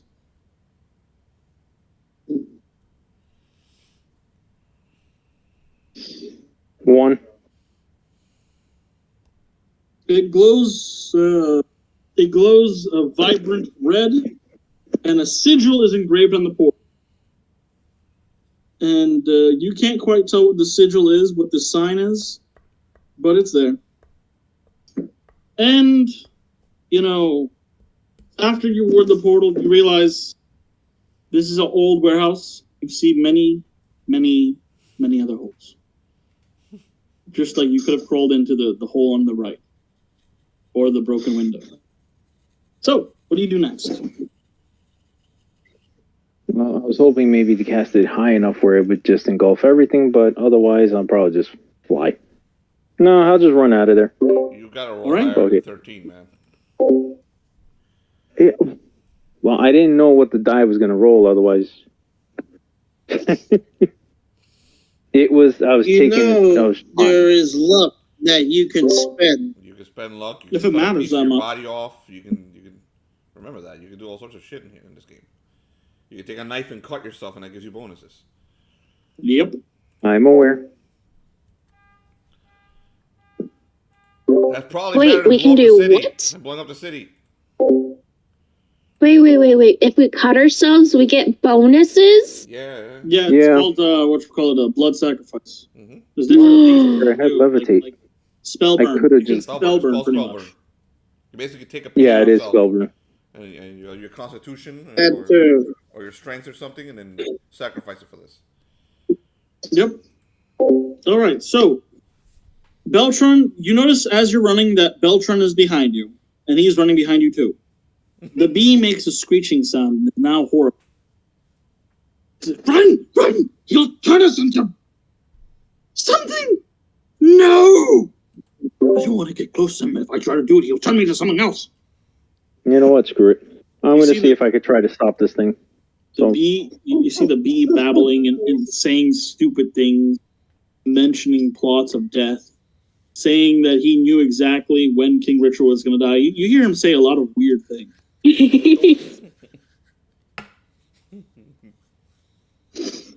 Do I run into So- them by any chance? Yeah, you know what? Luck rolls, everybody.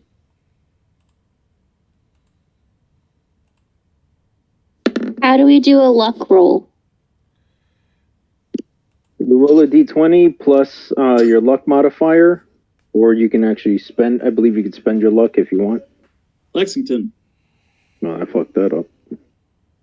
Thank you. What did you roll, John? 3. Not surprised. You're like an alleyway. I'm what? You're like an alleyway, bro. And Yeah. damn it. Roll that's fine. high. Lexington, you don't notice any of the trouble happening inside the city. You seem pretty. You're just kind of striding along. Silence. You notice in the I distance. have cognitive. I can see the universe. Yeah. You see. Oh no, that actually disappeared the second you asked for something. but you do see Analyth Jekyll running towards you. You vaguely see something behind him, but not really. I let him run past me, and I start running too, like to keep pace with him. Wait, do you still have the milkshake man? Yeah, my tail's wrapped around him. So, yeah, Perfect. I rolled an 8. So I start running alongside Analyst. He's like, "Here, you should try this." And I give him the milkshake.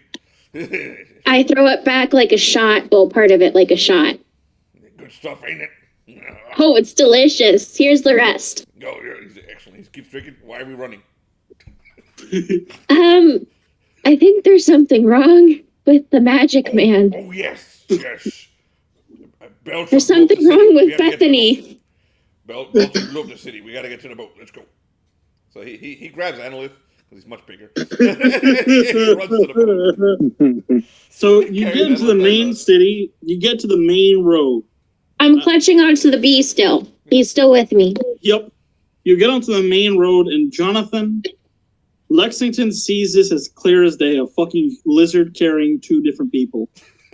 It is the silliest sight you've ever seen. You're on the main road towards the boat, and you see and a cute sun hat. And a cute female sun hat. So, woman's sun hat. With a pink bonnet on top of it. And like a pink like ribbon on top. Tied on there. And that's what you see. You see you hear the old man chuckling when he sees this. Oh, what has happened now? He right. has the boulder William, Jeffrey, down the make sure the dwarf goes straight towards the ship. I'm going to see what the hell's going on here. The 2 soldiers that you tell this to, they're like, they look at the dwarf, and the dwarf is like, Lexington, I'm going to make this story short for you. I'll make it really short. I'm just going to say one word, and you'll know what happened. Okay? Ready? Beltram. He runs past him and gets on the boat. Did he say that to Lexington? Yes, exactly what he said to Lexington. Oh, no. All right, now, Beltram, you can now do what you want to do. Jeffrey. Fourth. We're going back straight to the ship. Straight to the damn ship. Do not ask any questions. When you say Beltram, the dwarf went from mischievous to grim. He's like, we need to get on the ship. Enough of this. We need to go now. The dwarf fucking sprints as fast as you've ever seen him sprint. The second he hears the wizard's name, he fucking sprints. Fucking goes fast as fuck. He jumps on silence. So that's what I'm going to call this video. How a sword and caravan random encounter led to the destruction of a civilization. Or just title it Beltram. Oh my god. And use the image of the car. Title it Beltram Destroys. Oh my god, let's put Beltram Destroyer Worlds. Beltram pulls a Beltram. Yep. It's going to be a nuclear explosion. That's what I'm going to show. So Beltram, what do you do now? So the plant, everything is just still growing and coming out of there, right? You go back and you try to look through one of the cracks and see. Because you just made a look. You see, and it's still growing, but a little faster, like inch by inch, instead of centimeter by centimeter. Most of the warehouse has been twisted, and you hear sounds on the inside of the warehouse. They're not normal sounds. Are the people starting to get up and move around weird? When you look in a direction, you have like something blocking your vision. You can't see that far in. But there is sounds. You see one of the corpses and it's still there.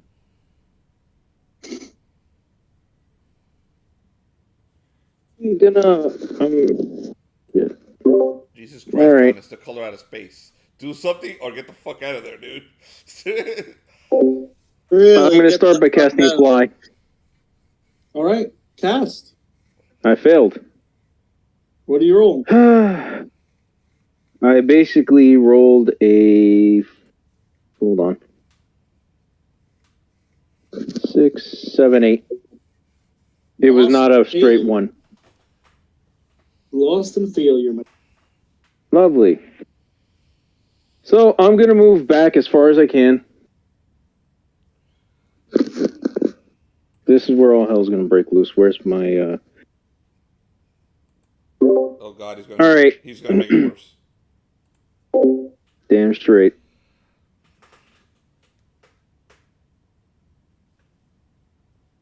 What do you cast? Fireball. Huh? Fireball. All right, go ahead, roll.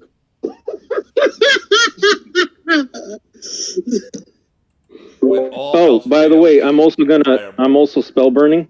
All right. What possible reason could there be of using fireball? Okay. Wow. Let me go find where fireball is right.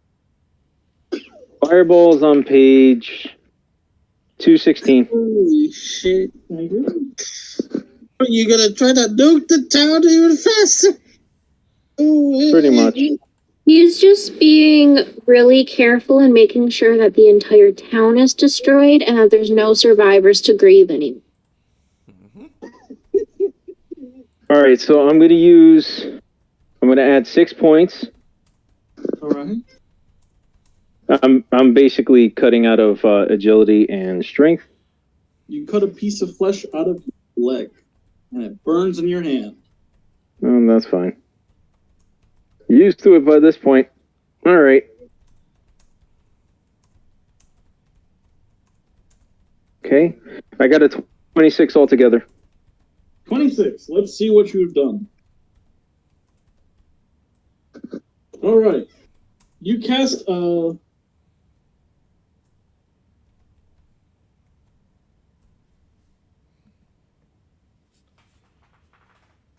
Let me make sure I'm done. He's not going to believe this, so I've told the developments to your cousin, John. Yeah. He has So- to hear your solution for unleashing the Colorado State. Fireball. Roll 66.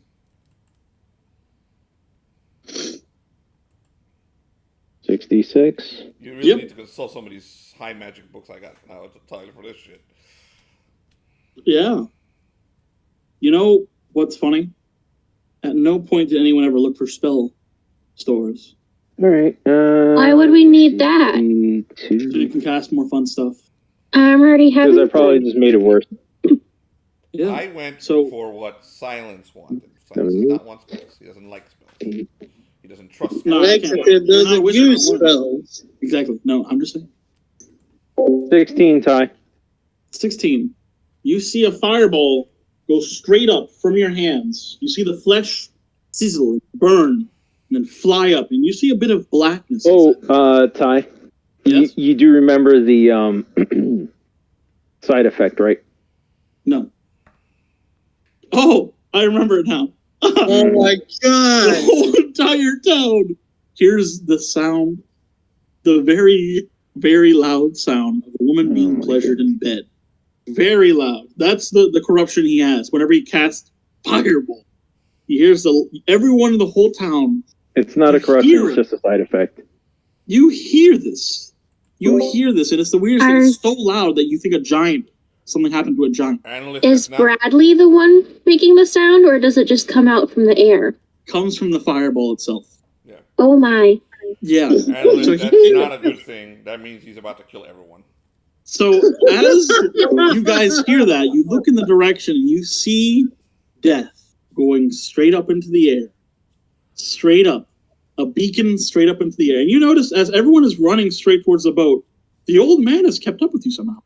And he's with a big grin on his face as he's following you with his rock. And his rock is sliding down with him. Like he's pretty much letting the rock slide on his back. You see his rags being torn and turned asunder as he slides down. Goes down with you guys. Silence. Like, So he sees that. And it now you see in the distance it slowly comes down. And then Beltran, before your eyes, you see as the fireball engulfs the entire building. Burns it. and starts changing colors into a horrific maelstrom of a beautiful, unidentified color. It starts to twist, and everyone hears weird, twisted moaning sounds as it hits. This would happen to me. As it hits. He's just standing there looking at it, says, yeah, this would happen. So It Silence sounds slows like- down. Hold on, before this gets worse. He slows down, so he's slow enough. So he just slows that old man, and he's like, "What's with the rock?" This. It's just a thing I keep. It's important. We gotta move faster. He shoves that rock. They go, come on. So he's also carrying the two people, shoving the rock, helping the old man with the rock. And It's like you're shoving past everyone as people are all. This is like when people are looking up at a nuclear explosion. They're all looking. Everyone's stopped except you guys. There's a few people that are running with you now. There are a few people running with you. They don't know what's happening, but they're starting to get it. women and children first. and me. Endangered species first. Beltran, you can make any other move you want right now. The flame right before your eyes is twisting and changing colors, and the whole entire thing itself, you can't even tell if there's a warehouse there anymore. It's a maelstrom of fire, and it's spinning, and it's starting to go into the city and fly through the city and scorch everything in the alley. Destruction spells are gonna make it worse. You gotta do something like what you cast on Cthulhu that almost erased him. That's the only way you can stop this. So you see the flame. Or get to the boat. Like the flame seems to come alive as it starts to go to different areas, and you see like a serpent going this way and that way. But you notice that the flame avoids you.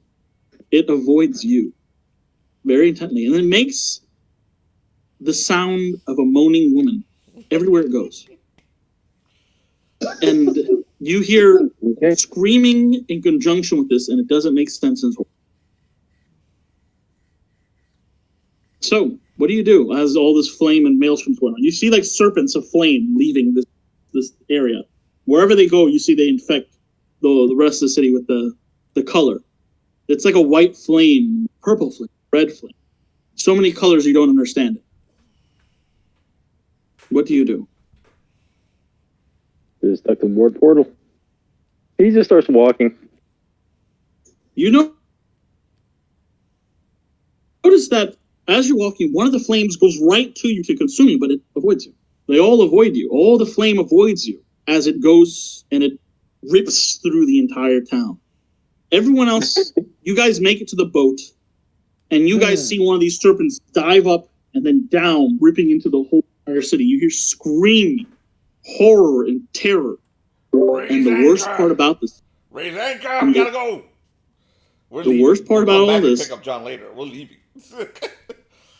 The worst part about all this is that it's still beautiful outside. There's nothing wrong except this.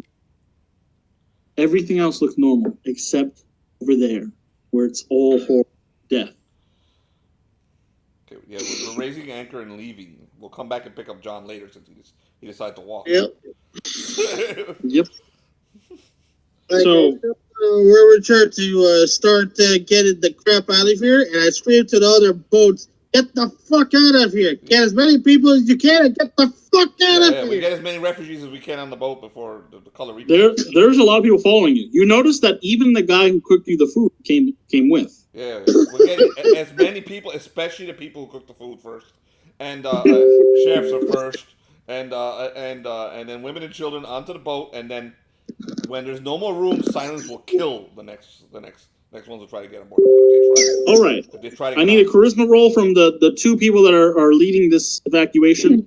Lexington. I'm just gonna say though that if there's an entire town being like taken off and stuff, do you know how happy that slave trader guy is gonna be? Because no one's gonna remember these people, and they'll have like no choice but to be a part of the slave trade. So you have to ask yourself, are we truly saving them? You fit in this campaign so well.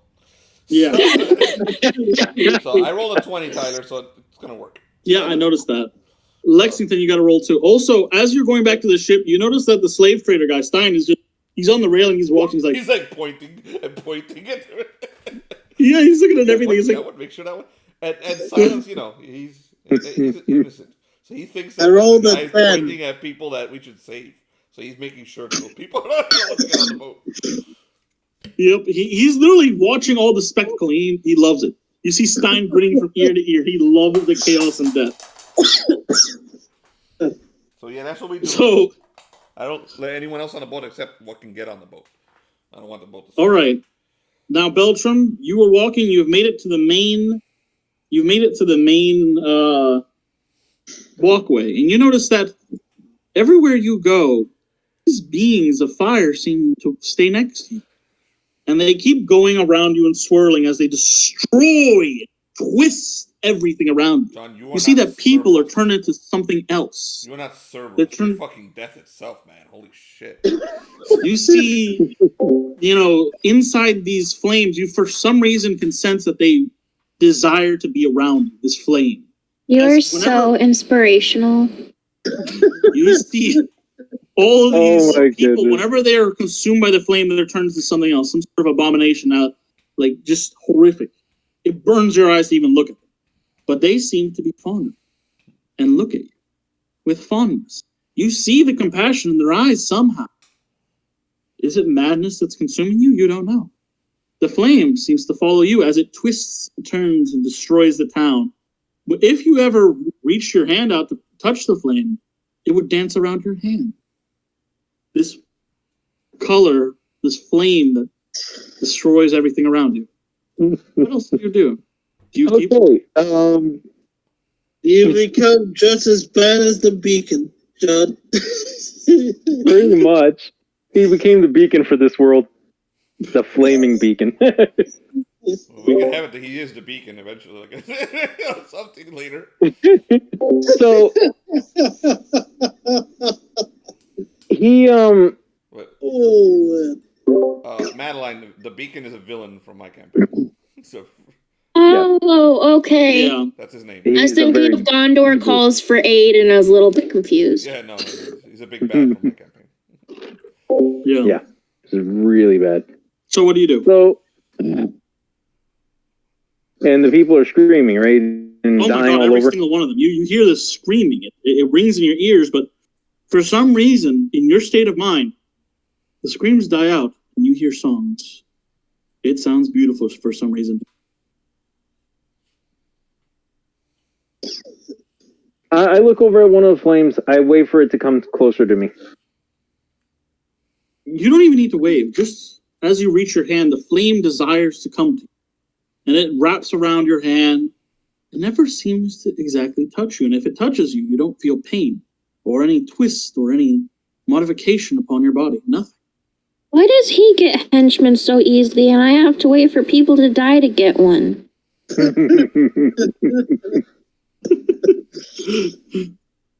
Because I keep rolling ones.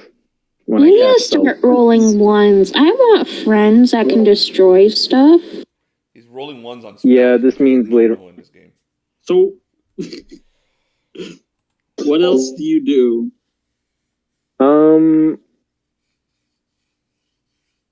What if alright, I'm thinking, you said it just comes over. I don't even have to try to call it over. Yeah. It seems to follow your movements. Dude. I dance. Do not fucking bring Yeah, that when? to us. Holy shit. That's what I'm fucking noticing, man. Like, He snaps Do a his fingers. silly dance. Do they do I that? want now to understand what everyone else sees. At a distance, the flames are becoming more refined. Only Silence understands what he sees, for he knows Greek myths. You see a hydra. You see a hydra of flames twisting into the town. Many, many heads. Oh my god, it's Medusa. We in trouble. we had to get away from there. If she looks at us, we all turn to stone. Oh, please. If Come it was on, Medusa, he would probably get like special glasses and go after her. Raise anchor. So you were able. Okay, Lexington, you weren't able to convince many boats to leave port. Silence, for some reason, I don't know what the hell comes over you, but a primal intelligence of how crowds work and how fucking boats work. Stupid. He has 11 intelligence. He's not stupid. A primal, all this consumes you. You and the Worminger work together, and somehow you're able to get almost everyone that was on the edge of everyone that was on the boardwalk, everyone that was at the edge of the sea, you're able to coordinate and get all these ships to grab everybody, and you're able to save a lot of people. But at some point, you have to stop. Yeah. You save many of them, but as it starts to thin out and your boat is too filled and then their boat is too filled, there's a point where you have to stop. Yeah. And you see the Hydra in the distance getting closer. I try to intimidate them away from the boat, but if they don't, I start sweeping the axe. So anyone who gets within, he cuts them. He's like, you gotta stay. You gotta go find another way, and then raise anchor. All right. You do intimidate them because of what you rolled already. Mm-hmm. Some of them do ignore you and start swimming towards you, but there's no real way to get on the boat down there. I'd like to unleash the bee.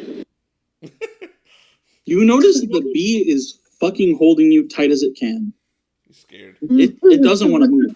Like it's in your arms I'm right fine now, it with doesn't want that. to move. Its eyes are like it's like quaking and shivering. I am so fine with that. I hug the bee closer to myself. We're leaving. The plan is to get away for a couple days and then come back and pick up John later. When he's gotten over his beacon madness. Okay? You know how to swim? While you're on the boat, a few people get pissed off at the guy with the rock. The guy with the rock, before you even get to bother them, he's like, "Oh, don't worry about me. There's another boat just down there. Go grab it." And the other people, when they go to grab the boat, he smacks them off. And he just casually pretends as if nothing happened. He sounds like my type of guy. He pats him on the head. He's like, I like you. You want me to help you with the rock? You want to put it somewhere? Oh, no, I'll keep it with me. I like the rock. The rock is hilariously enough taking space, so people can't come on board. That's a good rock. So, Beltram, what do you do now? What are you doing?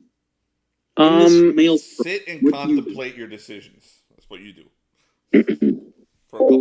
Basically, I see if I can slow down the maelstrom just by thinking. Remember, step by step, what you did that led to these very events. You tried to slow down the maelstrom? I hold out my hand to see if it slows down a little bit.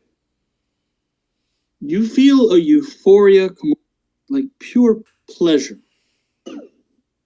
as the maelstrom intensifies tenfold and starts to rip through the city, and it starts to unearth bits and pieces. You can feel it. You feel it. You taste the chaos in your mouth like blood, and it tastes good. You see it all. You don't understand why. But it's wonderful to see as everything is torn apart. You can make a will save to see if you can try to change and stop all this. I'm just gonna go make some tea, sit down, and drink it while this whole shit goes to hell. That's pretty smart. The worse the disaster, the quicker people die and they won't suffer. All right. So you go to make tea, and it doesn't look like normal tea, nor does your server look like a normal person. You're inside like a great storm all around you as everything is twisted, destroyed, distorted, changing. He's become the face of that meme of where this is fine. Oh my goodness. Is there anything else you tried to do? I just drink the tea. You drink the tea, and as you drink the tea, you feel the chaos and destruction around you. You can taste it. It tastes good. And you It's as if you can see it with different eyes. These serpents dive and keep destroying more and more. They even go to the countryside. As for everyone else on the boat who's just left, the serpent, the second he thought of slowing down, increased speed exponentially and increased size and started twisting and destroying more. It's so big at this point that the people at the edge of the port that you abandoned are swept up before they get to make another decision. I feel like abandoned is too strong of a word. I like to think more of like not think of, not consider, ignore. Yeah. Silas has completely forgotten them. He went downstairs to play craps or something now. He's tossing dice for some people. Lexington is looking at this like is even worse than last time. You hear the Worminger screaming as he's increasing the speed of the boat. You see that your boat, the Cerulean 3, is going much faster than every other boat. Beltran, what do you do now? You just drink the tea, nothing else? Yeah, he's just gonna enjoy his tea. You look. He gave up. At the waters, and you see it's beautiful. The serpents dive and hit in the waters and start causing great waves. Oh no. Some of the boats are instantly taken away and destroyed. Others are pushed away. Let's see. I gotta just making a quick Maybe try and will it back, John. I don't know. Maybe if you ask nicely. I tried to will it to stop, and the thing went, and it went even faster. A hand gesture. Try something else. Try to will charades. At this point, it's like an angry dog that you're letting the dog bite everybody. You notice? Do something. Yeah. You guys narrowly avoid your boat being crushed by other boats that are flying about. Oh Everyone's, my god. Yeah. That's exciting. Yep. Now, Beltran, you finished the tea. It was very tasty. It looked like it had a very peculiar color to it. What it's probably got somebody's soul in it. And the maelstrom's still going? Yes. You notice that the woman next to you is starting to twist and form into someone very familiar. They're twisting, forming to something.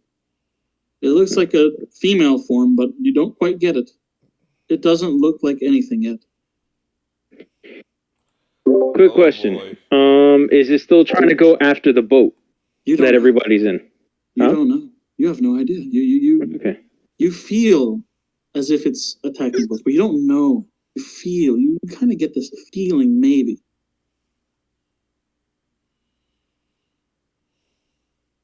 What do you do? Is it fucking Jane? I tried to will it in the other direction. Screw it. You tried to will it in the other direction, and for some reason, the other direction feels wrong in this direction. Right, and you go a little further in this direction. Oh, crap. Bizarre world. Doing another one, D100. The serpents miss you guys. John, fucking fix it. Last move, John. What do you do now before we end the game? I just try to will it to go after the ships that aren't the one holding my allies. Let's put it that way.